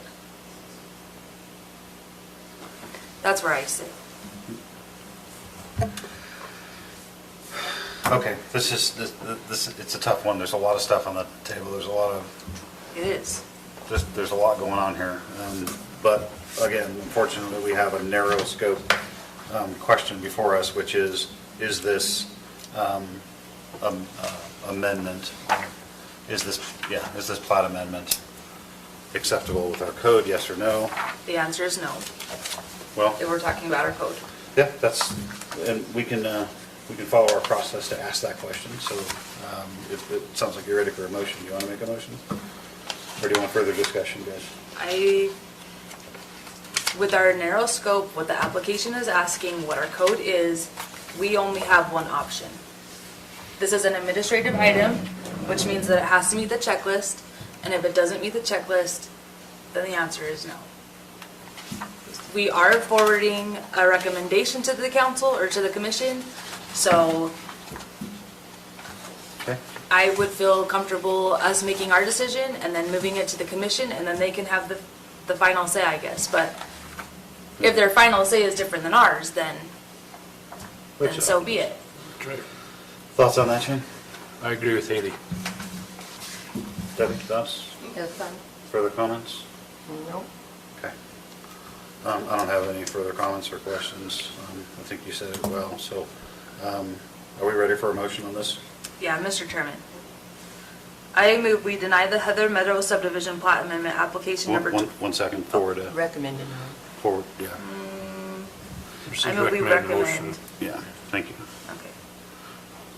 I move we recommend denial of the Heather Meadows subdivision plat amendment, application number 21.024, amending improvement plan note 5 as proposed, allowing residential sprinklers as fire suppression alternative, located at approximately 4490 North, 3800 West, based on the findings listed in the staff report dated June 24th, 2021. Second. Okay, we have a motion, a second. All those in favor of the motion? Aye. Aye. Motion passes. It's tough. Appreciate it. Tough. What's the appeal process?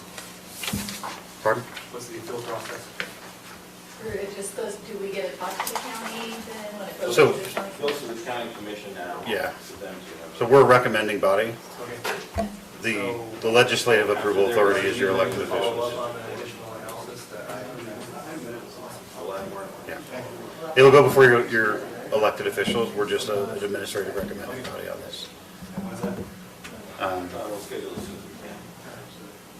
What's the other data? Because you don't want to make a decision without the data.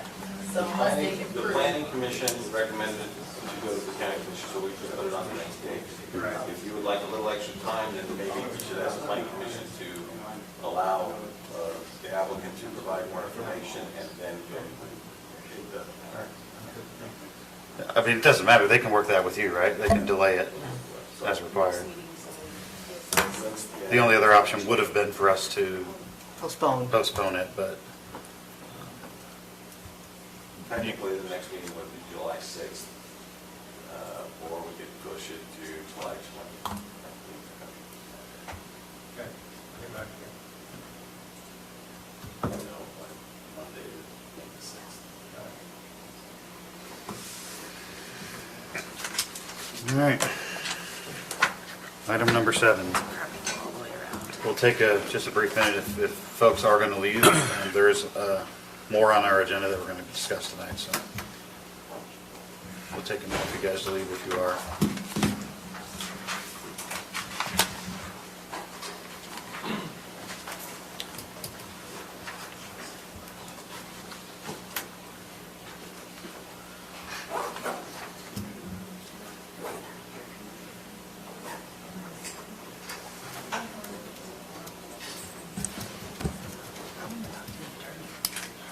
Okay. On to item number 7.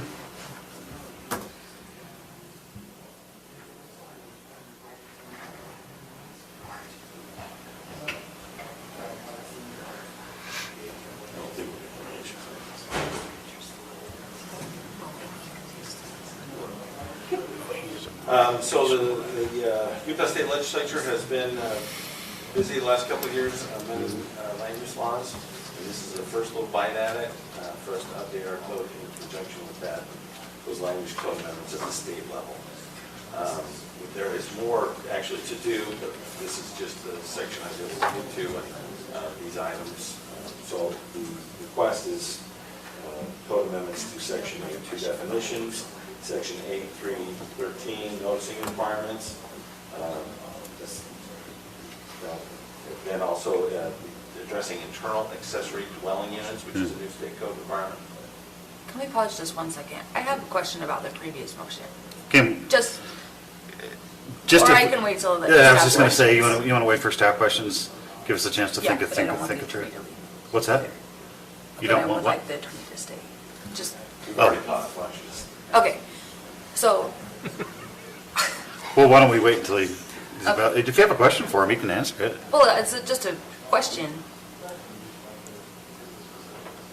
Shouldn't the developer sign the agreement with,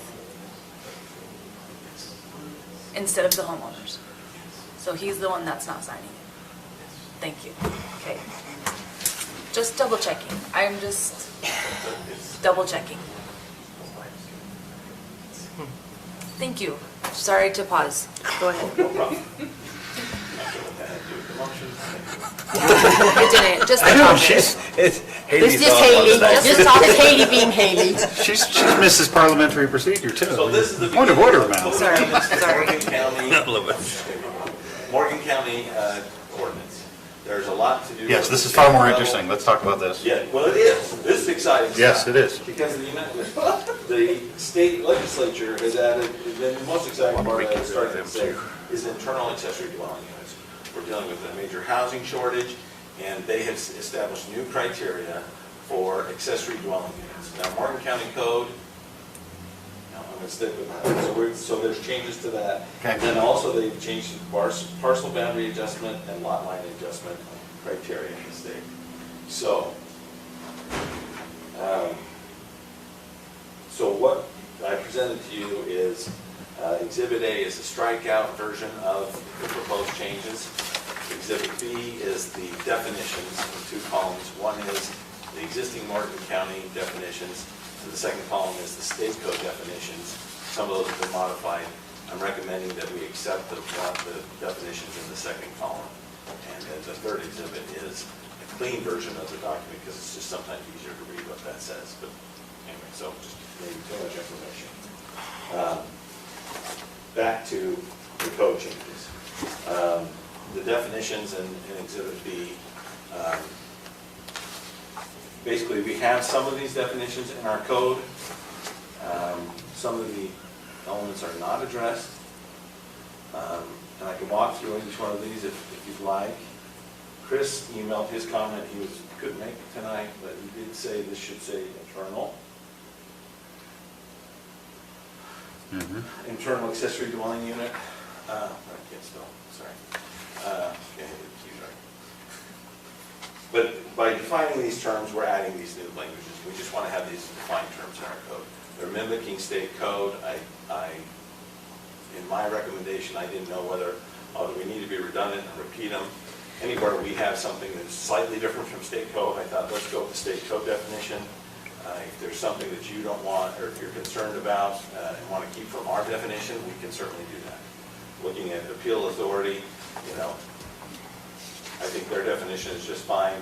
I don't think there's anything in ours that would be better or addresses that term any better. So I'm recommending we go with the definition in the state code. Yep. That way everything's consistent, and consistency sure helps make things a lot easier. Every time there's a little change from state code, maybe we have a little more of a requirement or a little less, it can cause issues. It reduces ambiguity. So for simplification, I'm suggesting that this list of definitions, we accept the Utah State Code definitions.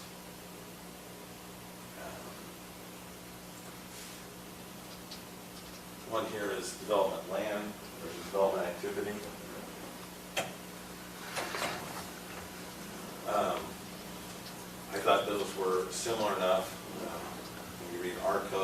definition of that versus development activity in the state code, that's really what we should change ours to. We don't have a definition of development agreement in our definitions. This would be, we would take the state code, general plan, there's a little more criteria. Geologic hazard is one that state code enumerates it a little bit differently. Again, it's kind of a push, but for consistency's sake, I think we should go to geologic hazard definition in the state code.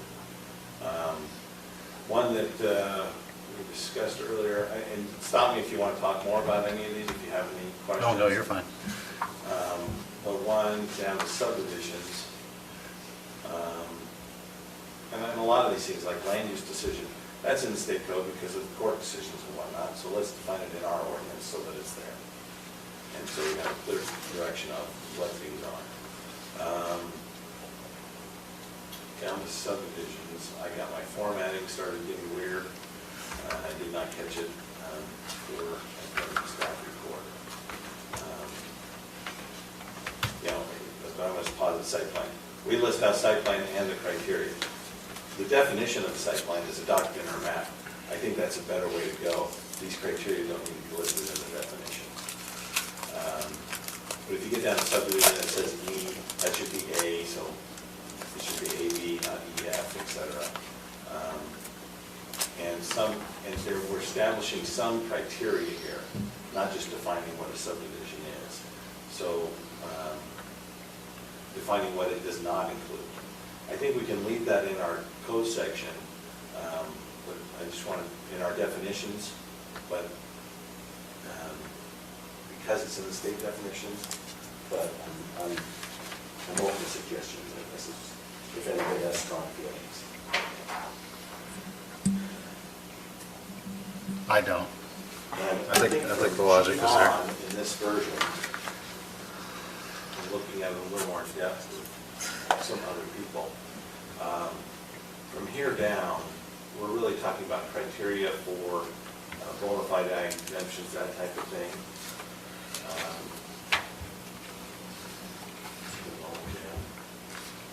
And I think I would propose that we move this element into the actual subdivision ordinance.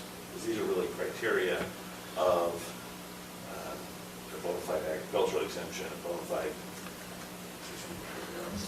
division and partition of land for various reasons. So it's more code requirements than definition. So.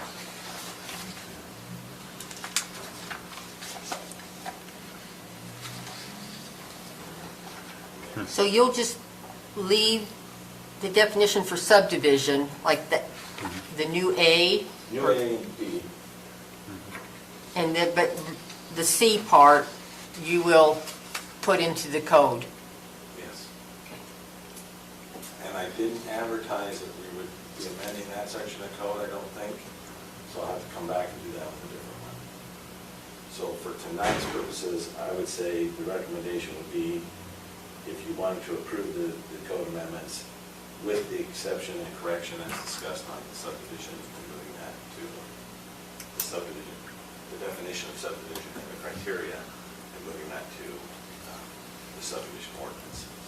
But I'd have to be advertised and come back to a later date with that. So it's just advertised for 821 definitions, 8313, okay.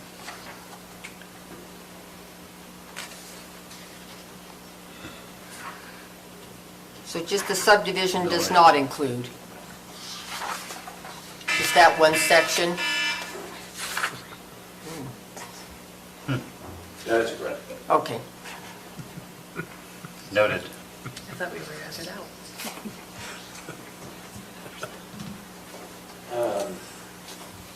The other things that are changed in the state code that we're trying to make this. Thanks for coming. Nice to meet you. The other elements that are changed in the state code is under noticing, due to the changing times and whatnot, the state has taken out the requirement to publish in a newspaper of general circulation in the area. I think there's some pros and cons to this. We always want to get more notice out. want to give those opportunities. But there's been times in the past when we were advertising in the Ogden Standard, and who read that? Whoever read that notice? So I understand why it came out in the state code. However, I'm a little on the fence because we should take every chance we get to give people an opportunity to find out what we're doing here. Well, And I think it's appropriate. part of the problem we fight with that one is the generations you have. So Yep. the newspaper's going away because of electronics and so forth, but still you have that generation that read the paper and that's their only source because they don't use electronics. So if you do away with it totally, you're gonna do away with that group of people also. So that's the sections in the public notice. And 863 is where, well, and also we proposing to amend the use table. And this gets into the discussion of internal accessory dwelling units. That's a term that they coined to help address the housing situation. Morgan County always has allowed extended living areas and accessory dwelling units.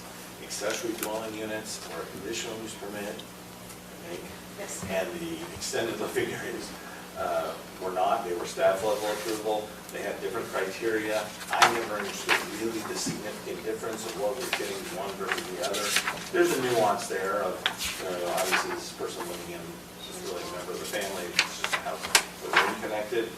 But I think actually the state code is a good proposal of, let's just call them internal accessory dwelling units. They have to be part of the attached home.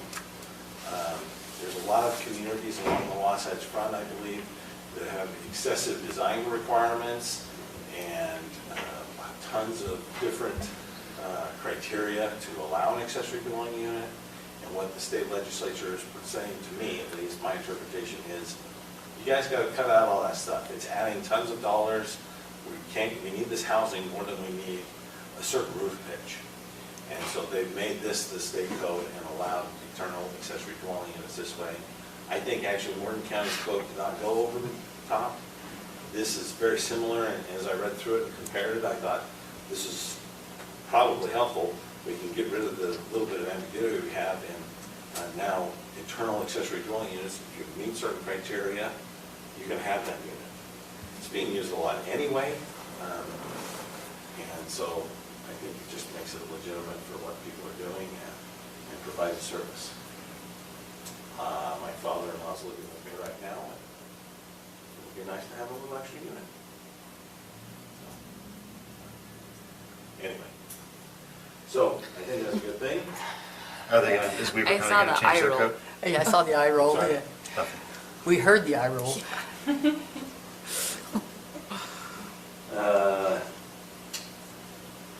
The other thing the state code changed is parcel boundary adjustments and agreements, and really they added new elements for parcel and lot line adjustments, and we established it and made it a lot clearer, more straightforward. They actually took out the land use authority review in some of the elements, and so we are proposing to follow state code, which just makes it easier that the parcel line adjustment, it's actually similar to our code.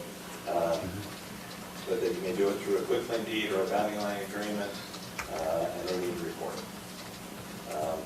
The downfall of this and the concern I have in these ability to make new parcels and divide and lot line adjustments is the ramifications for one or two people down on the ownership chain, so to speak. The person who does it, they know about it, they understand it. They know what they're doing, that, hey, I know I'm creating a parcel and it may not mean zoning. But the next person who comes in and buys that lot may not realize it, and they may buy a lot. It's actually, they can't put a home on it. So it becomes their owners and their burden. I think it's difficult to go against the state code, but, and what is state law.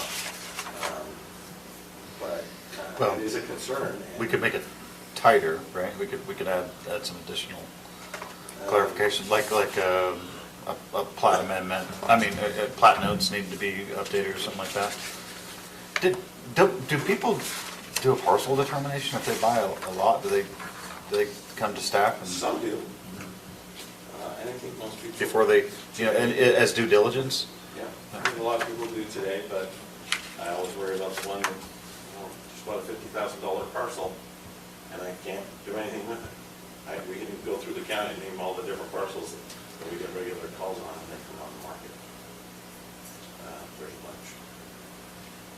And buyer beware, we get those calls, and We kind of had a discussion tonight about that. I mean, well, I think this is different than.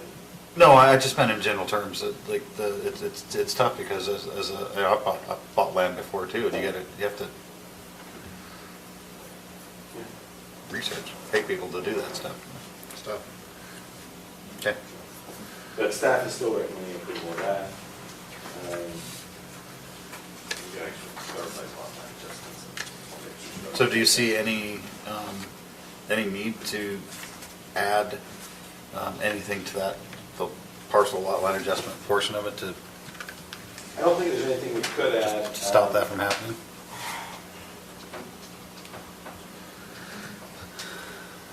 I don't think there's anything we can, right? I mean, even with, I mean, We can always make it a condition. Even in the subdivision plats where we do all this vetting, and we add plat notes and we warn people, they still miss it.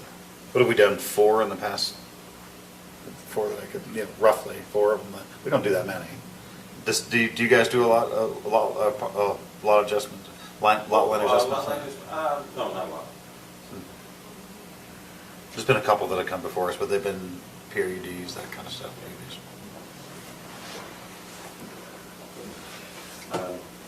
Any questions on any of that? I skimmed over pretty quickly. No, that we have to take out, Now, where did Chris say for the internal? Where, In the definition of accessory dwelling units, it should say internal accessory. no, because those also talk about they talk about both accessories. Even, talking about in the right-hand column. Yes. because it says, or in a detached from a primary, so accessory dwelling unit can be internal, or it can also be detached from a primary, like above Let's look. an accessory. The definition, accessory dwelling unit, refers to both, I'm thinking. And then the part of the code addresses just the internal one. Debbie, what page are you on? I'm on page Hold on, almost there. 39. Oh, I thought it was 38. Oh, well, yeah, 38, Top right-hand. You're right, 38. Top right, okay. So, Because if it's detached, then it's not internal. It can be either or, accessory dwelling unit.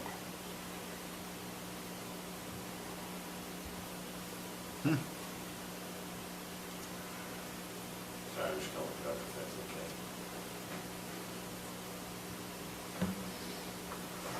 So how does that work?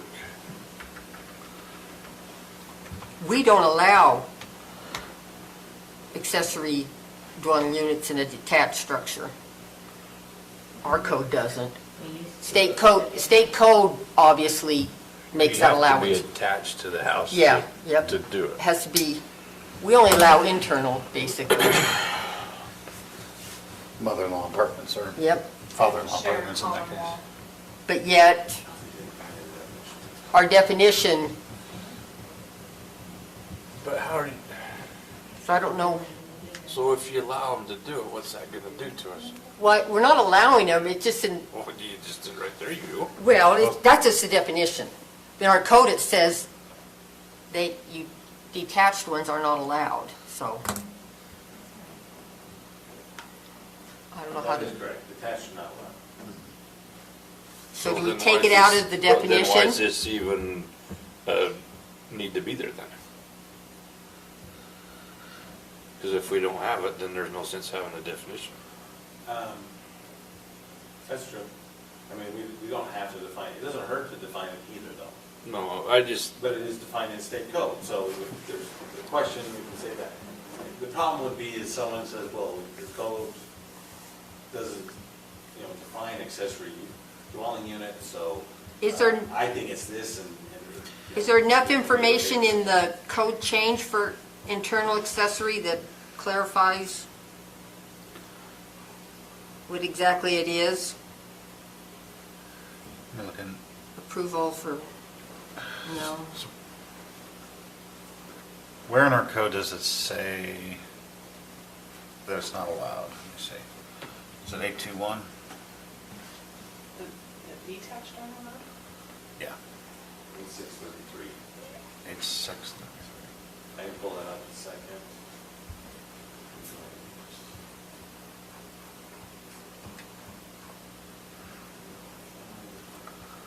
No.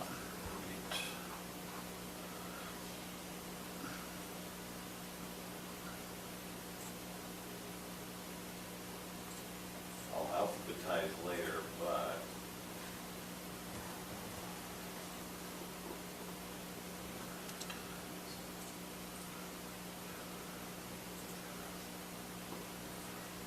There's the definition from state code, this section right here.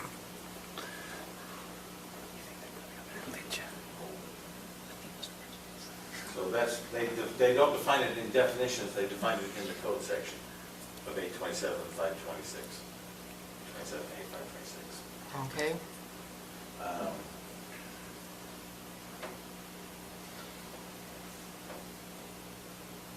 So would you like to remove internal?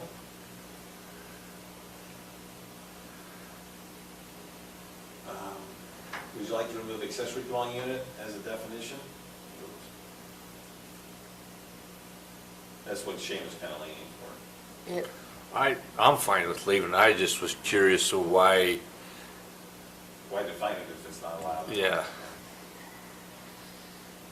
But then here would be the state code definition, the internal accessory dwelling unit. Within a primary dwelling, within the footprint of the primary dwelling, and offering long-term rental of 30 days, consecutive and longer. And that would keep it out of being a short-term rental.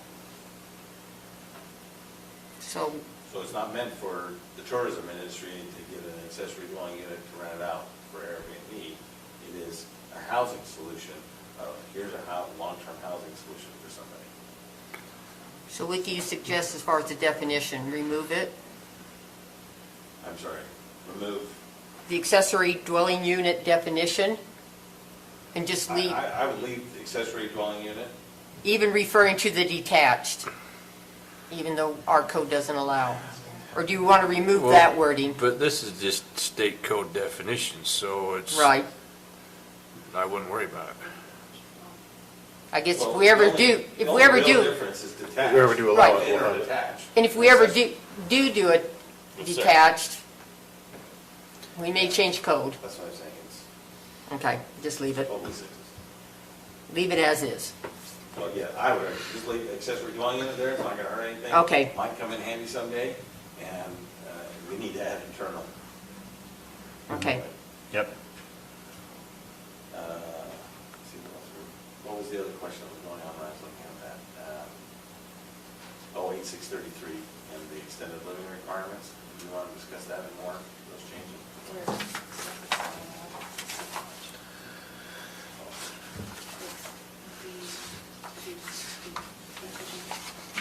Other questions or thoughts?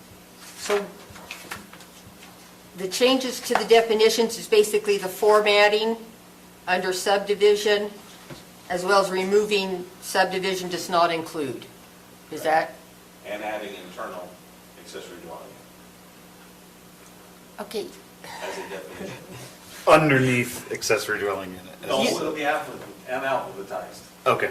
So you're going to add you're going to leave accessory dwelling unit, and then you're going to add internal For the final- as another definition. Correct. Okay. That's what I would recommend. No, that's fine. I just, No, we just want to make sure that when we make a motion, we make it on the specific changes that we've just discussed. So we can go back in the notes and be clear, right? You say as amended tonight. That's what we're gonna say. Are you- That's what we're trying to. Will you make the changes We're trying to so get that it we go over recorded so there? that if, when you go back and listen to this 5 years from now, Yeah, make the changes on there so that we can see them.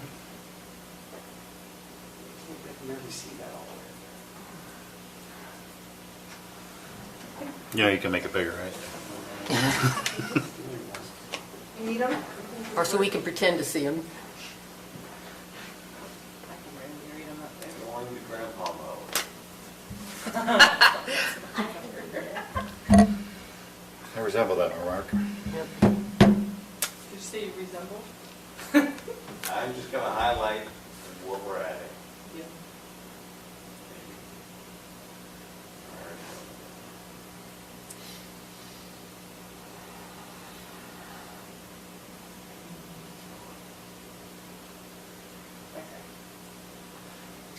The yellow will be added and the yellow will be removed. Say that again? Now, wait a The yellow will minute. be added and the yellow will be removed. Can you make it the second part fuchsia so we can make our motion with the word fuchsia in it? And we will correct the formatting errors.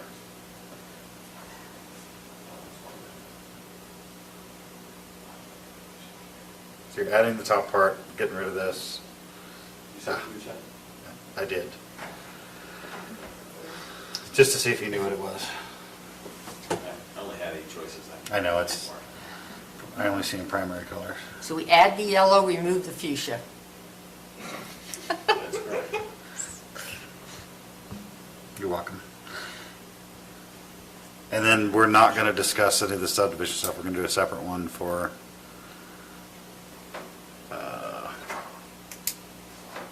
we'll have to do a separate public hearing for that. When we add that. When we add in. that. When we add that, that'll have to be re-advertised. Okay. Because it was not advertised that we were changing that section.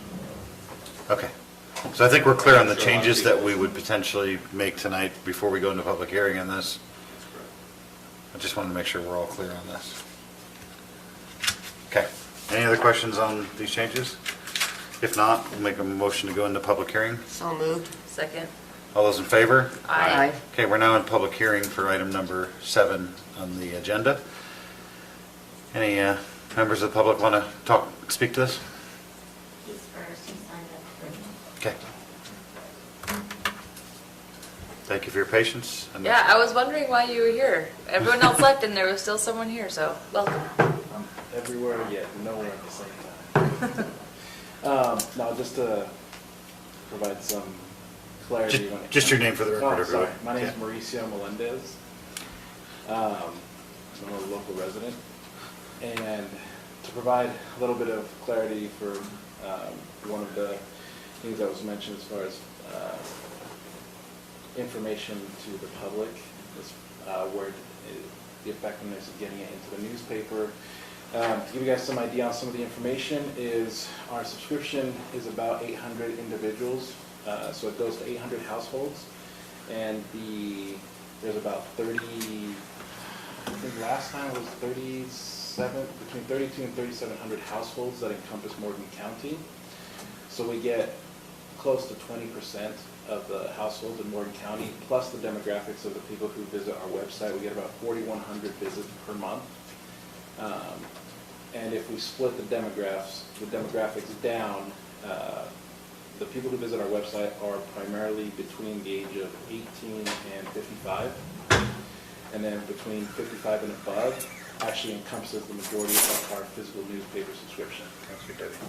So, It is. so even though with the newspaper, the information does get out to quite a few people, whether it is on print or it is on digital. We use both means. We actually have residents who live in Morgan but traveling around the U.S. who actually ask us to have the digital format sent to them individually. So the information gets out to a lot more people, especially if you're looking to target Morgan County. But that's it. So, I know it's a public hearing. What recommendation would you make other than providing that information. Are you recommending any changes, or? No, I was just, that when it comes to communicating to the public, where it's with legal notices or changes, like you guys have stated, using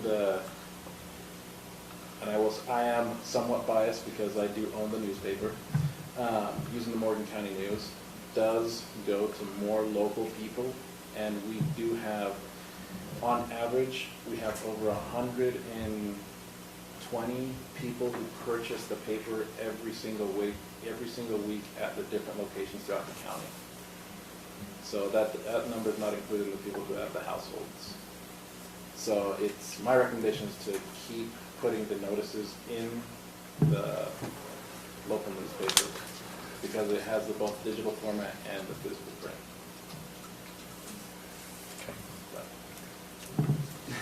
Thank you, appreciate that clarification. No one else in the public has comment? No? And we can't see anybody. Tina Kelly, I know I'm annoying. I wasn't going to say anything because I wanted to hear your discussion first. And my concern is the accessory apartments because I know why they're not detached, or at least why we decided to take that out. So, and I don't know if you can answer this or not, and you don't have to answer me. Does it detached, if you include detached in the definitions, does that in any way imply that the code, that the Morgan County Code or ordinance allows a detached accessory apartment? And I wasn't sure from your discussion of the yellow and the fuchsia. Are you adding the definition of internal accessory dwelling unit since that's what's allowed? Yes. Thank you. I move to go to public hearing. Second it. No one? We have a motion and a second. All those in favor? Aye. Any opposed? Okay, we're going to move out public hearing.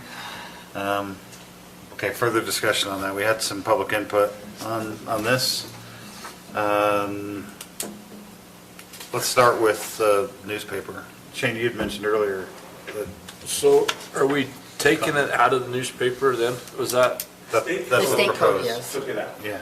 Yeah, Morgan County can say, no, we do want to publish notice in the newspaper. I think we should. I think we should too. Not, I don't care about the standard, but our local paper, yes. Well, yeah. That would be good to clarify that. Make sure it's local. Primarily because of the digital piece too. It's like, if people. We do run into the problem that let's say we leave it into the newspapers, if you don't meet the 10-day, then you're not able to hold. So the con to this is that 10 days is, we actually got to know 3 weeks in advance that we're going to put something on. Which is how we've been operating, right? Is how we're operating now. Okay. Sometimes, But it yeah. does create an extra week in there. Not a big deal. The other element is saying it's a local paper. We'd have to say local if available. By definition, previously, it was a local circulating newspaper, and when the Morgan County News was not operating, we were forced to use the Standard. And I don't want which that. did this What no about, good. what No. about a county newspaper? Can we be The as actual- specific? If available. Define county newspaper, but Well, it has to be circulated within our county, standard. So standard is. Exclusively. Well, from our county. Is there a way, just to have the option? I think, I guess, as we discuss this, my opinion would be, let's leave it as published in a local newspaper to kind of get that emphasis in there and leave it. If we end up at some point in the future not having a local newspaper, then we'll be forced to go to the standard and. Or take it out? Would we be forced because, Or we'd have to amend the code at that point. See, that's what I'd think, to just amend the code. If the paper's no longer available, then Right. you don't have the resource, so you gotta make a Do change. we still leave it at the 10-day? Yeah, I mean, that's the bare minimum. Because it's up to us, since Yeah, it's not that's- state that's true. code. We could say 7-day or, Yeah, It would never well, be 7 days. okay, so and it gets into the whole philosophical discussion of public notice. if I send you a public notice 3 days before the meeting, how much good does that really do? Right, but the newspaper Yeah, only the comes newspaper out say, okay. only comes out on So- Fridays, sometimes Saturdays, not, maybe on Fridays. But you know what you're doing, how to handle it, so why not just leave it alone? But that, 7 days, okay. Yeah, 7 but- days would allow it to but all put it in you're- the Friday before All our you're meeting. doing is just creating more days for them. They Yeah. already got the routine, they know how to handle the 10 days, unless it's a real,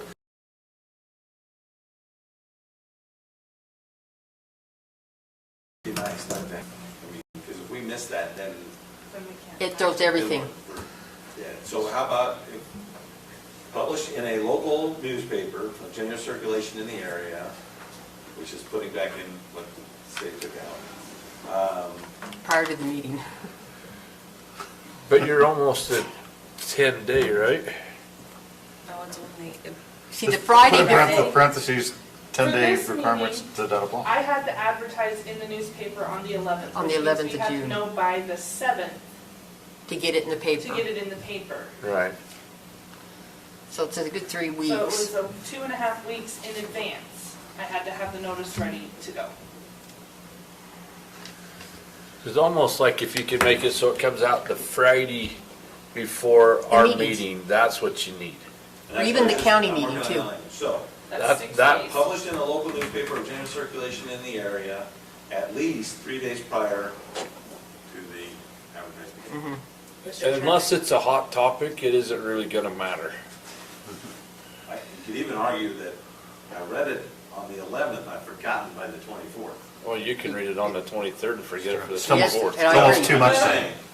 I rely on the emails, I mean, to really look at the agenda and notification. Mhm.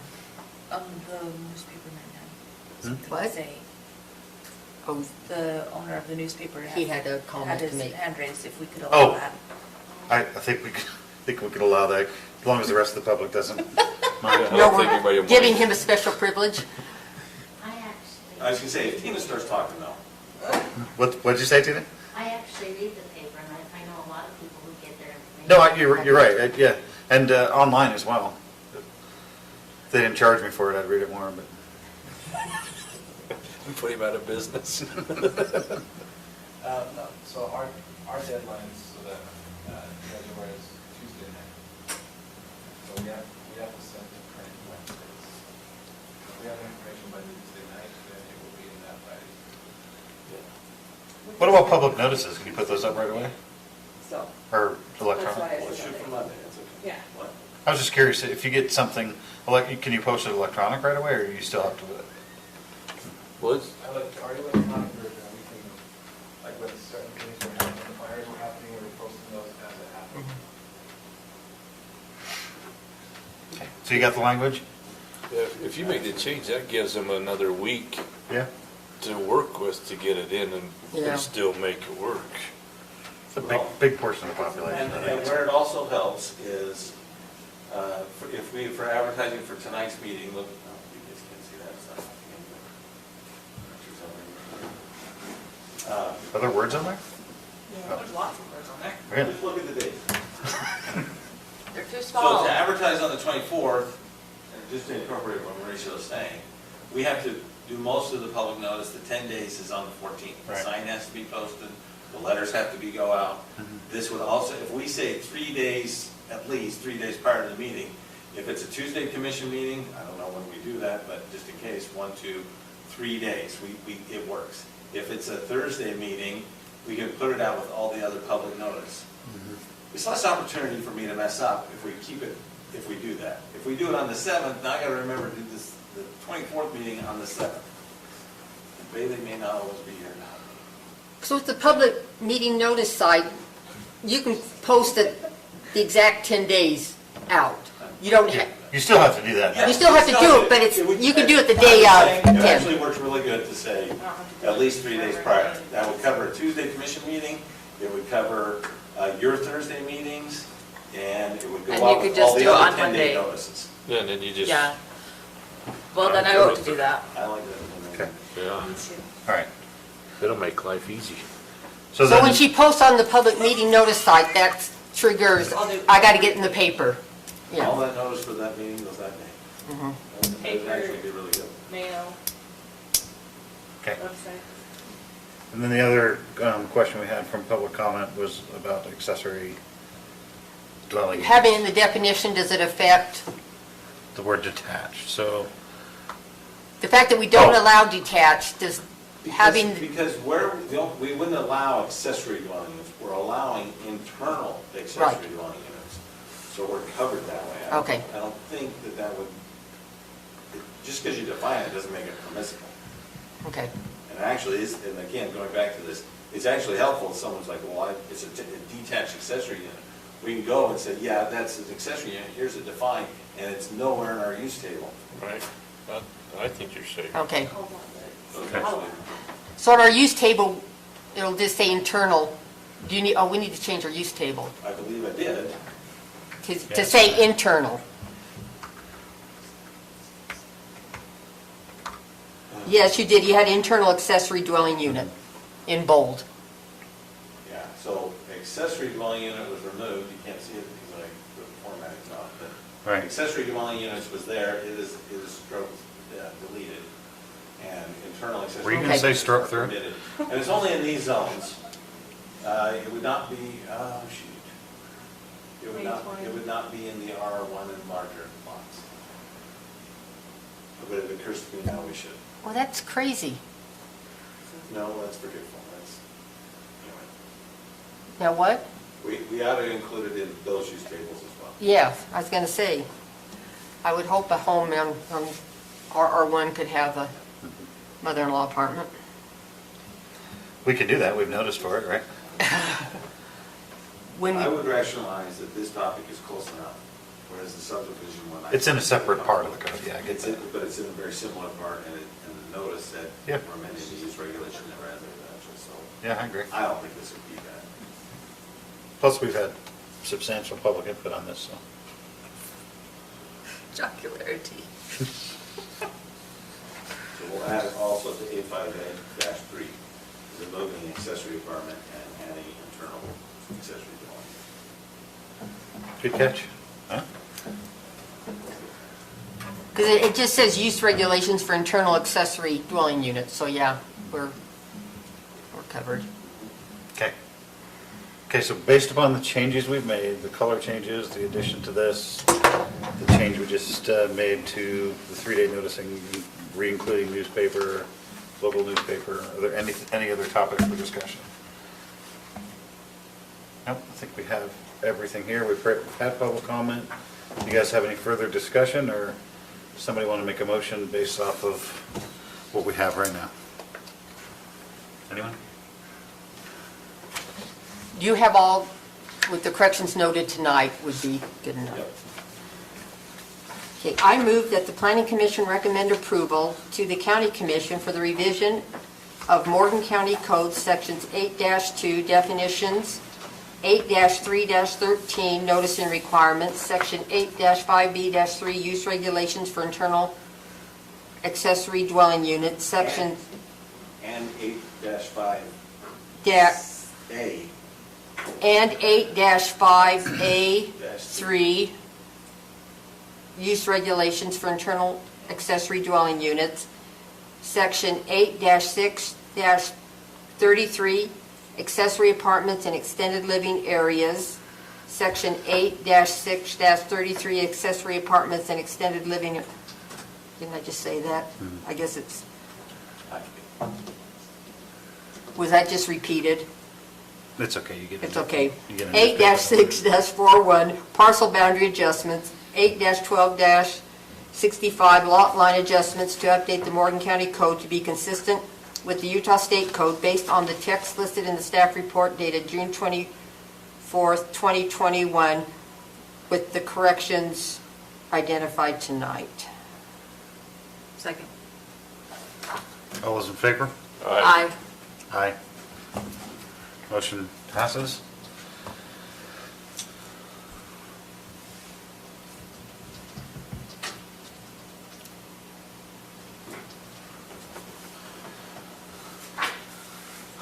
Okay. Item number 8. We were gonna talk about the general plan update, but Should we- when we advertised this Yeah. agenda, we didn't know if we would have, how much time we'd have with the county commission. So they actually were able to do an extensive presentation with the county commission, have some dialogue. So we feel we checked that box, and given the hour, I'm happy to take any questions about the general plan. But basically, there's a lot of concepts and ideas and guiding principles that are being put together, some maps, opportunity areas. In the next couple of weeks, we will meet with the advisory committee to get their feedback. When I say we, I should say the whole team. And get their feedback on it, and then it will be produced for publication early August. Well, So- that, And publication for a public meeting, it'll all be online for people to look at and comment. There will also be a couple public meetings. So they were scheduled to be here tonight, right? Well, so initially, they were just going to come to the county commission meeting and present and invited the planning commission. That county commission meeting got really full, and I was afraid we weren't going to make it, so we made Plan B was to come and do the presentation of the planning commission, because they were only going to have 20 minutes or 30 minutes of the Right. county commission. The county commission made time and gave them an hour. So they walked through all that stuff there, and we were able to get the county commission's feedback. And those of you, all the planning commission was invited to come and get feedback as well. Yeah. Okay. would it be possible to get that PowerPoint presentation they gave, or whatever, Sure. so that we You can thought look? about pulling it up on YouTube and watching it right now, if you'd like. No, I would just like to see their presentation, yeah, if it could be emailed to us. Yeah, It was kinda hard to read everything. It is, the camera angle's not as good as what you Yeah. do with the slides.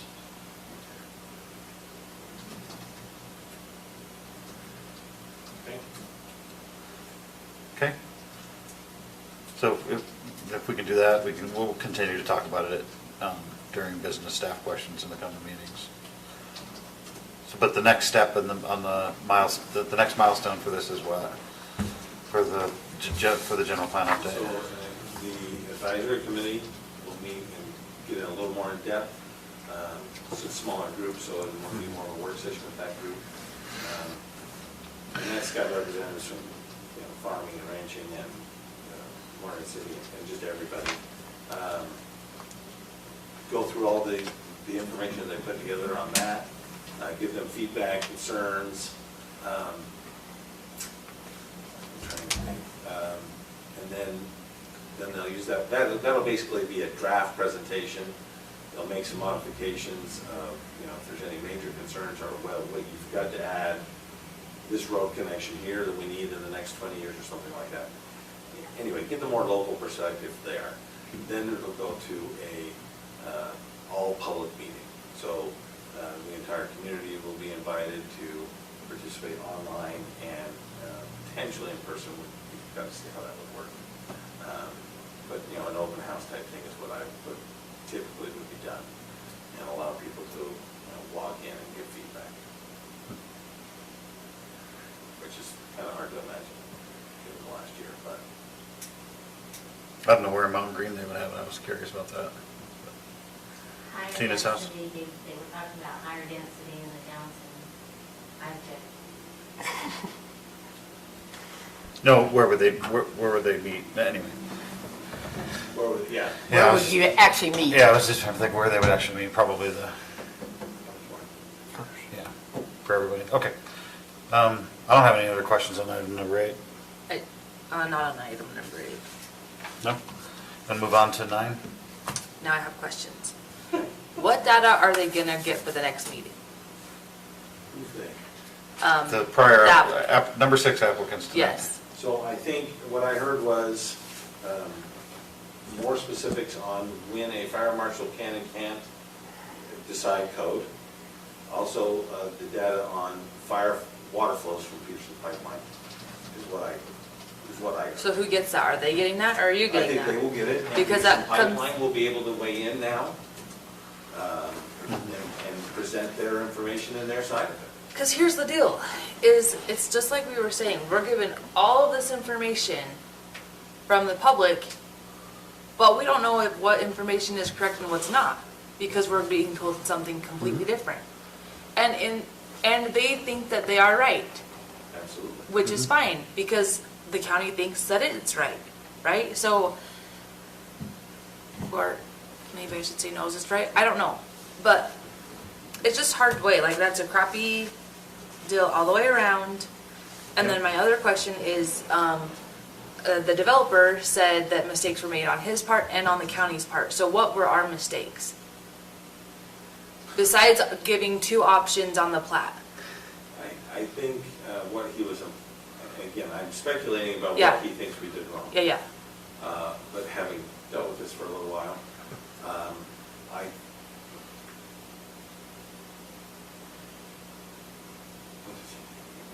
I think he thinks we should not have, I can't even get there, Michael.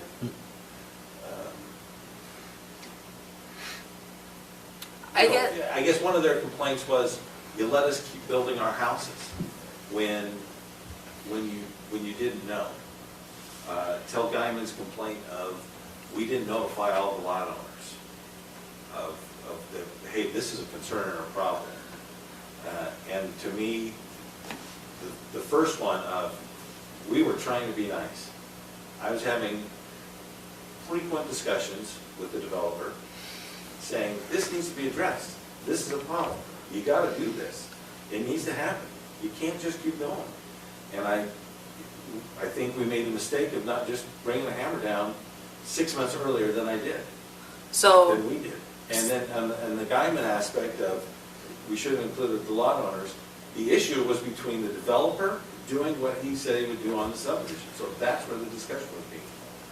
It would have been the developer's responsibility for the homeowners, but here's my next question, is shouldn't that be hashed out before he even sold all of those lots? Like, It was hashed out. He just didn't comply. It's all done. The water payment didn't get made. They would argue with that. I don't know how. But, and this is what my concern is with everything.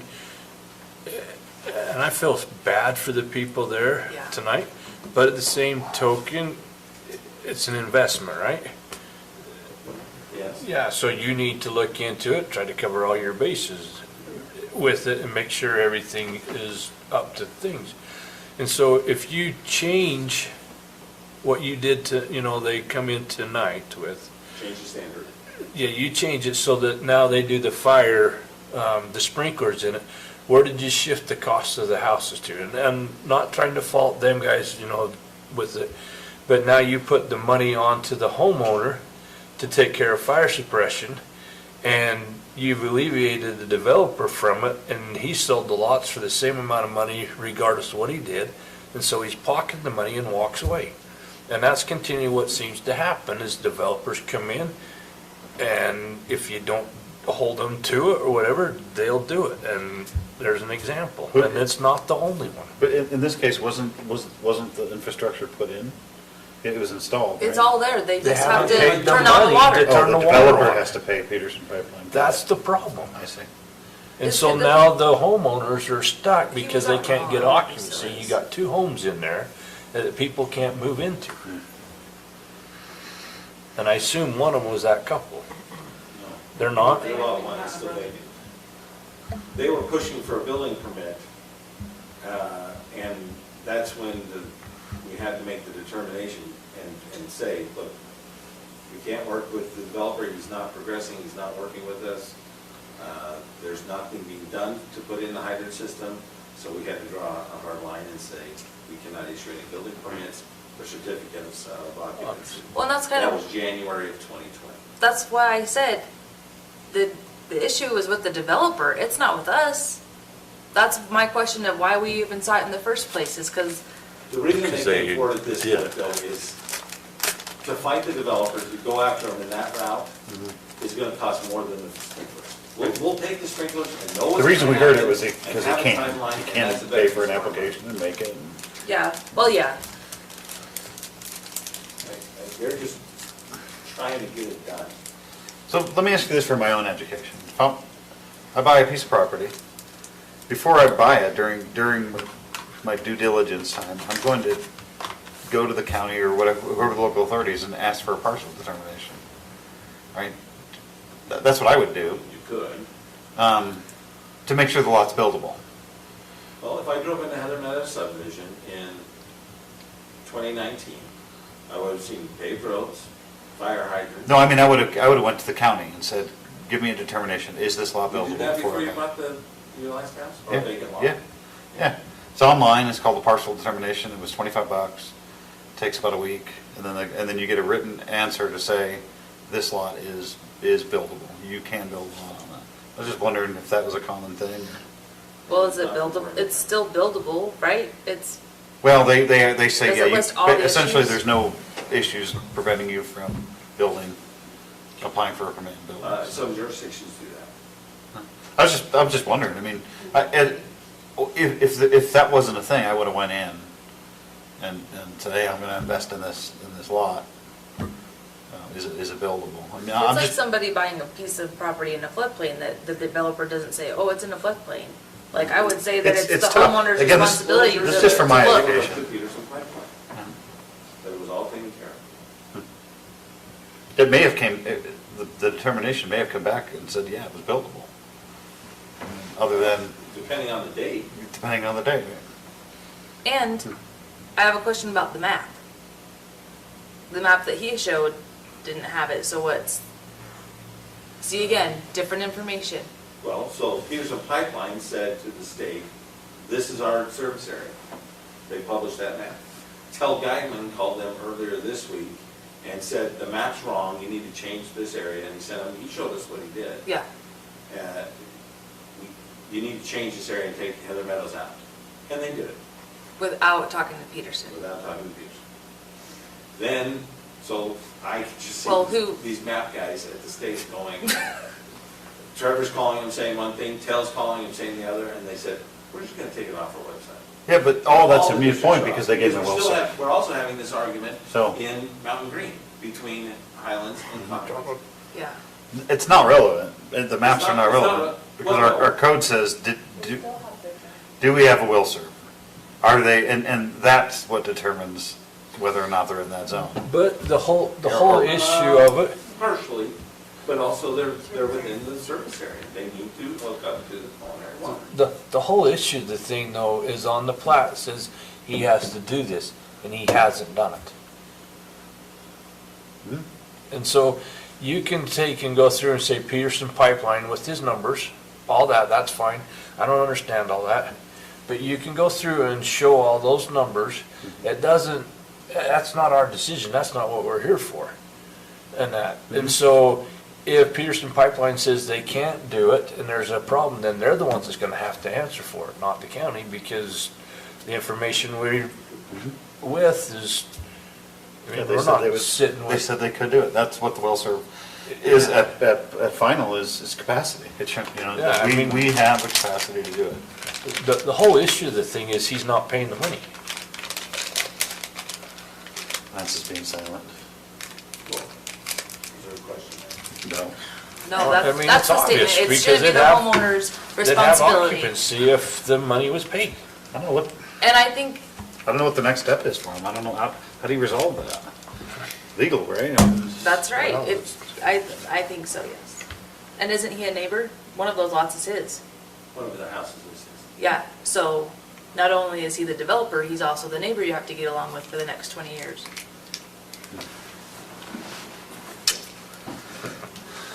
Okay. Any more questions for staff? No, that's all. Did you get all your approvals for the minutes? You want to from take a bow, Bailey? No, I do not. June 10th? I move we approve the minutes. Second. All those, motion second, all those in favor? Aye. So moved. Yeah. Asta. Second. All those in favor? Aye. Aye. Now to the matter of Bailey's ringtone. I'm so sorry.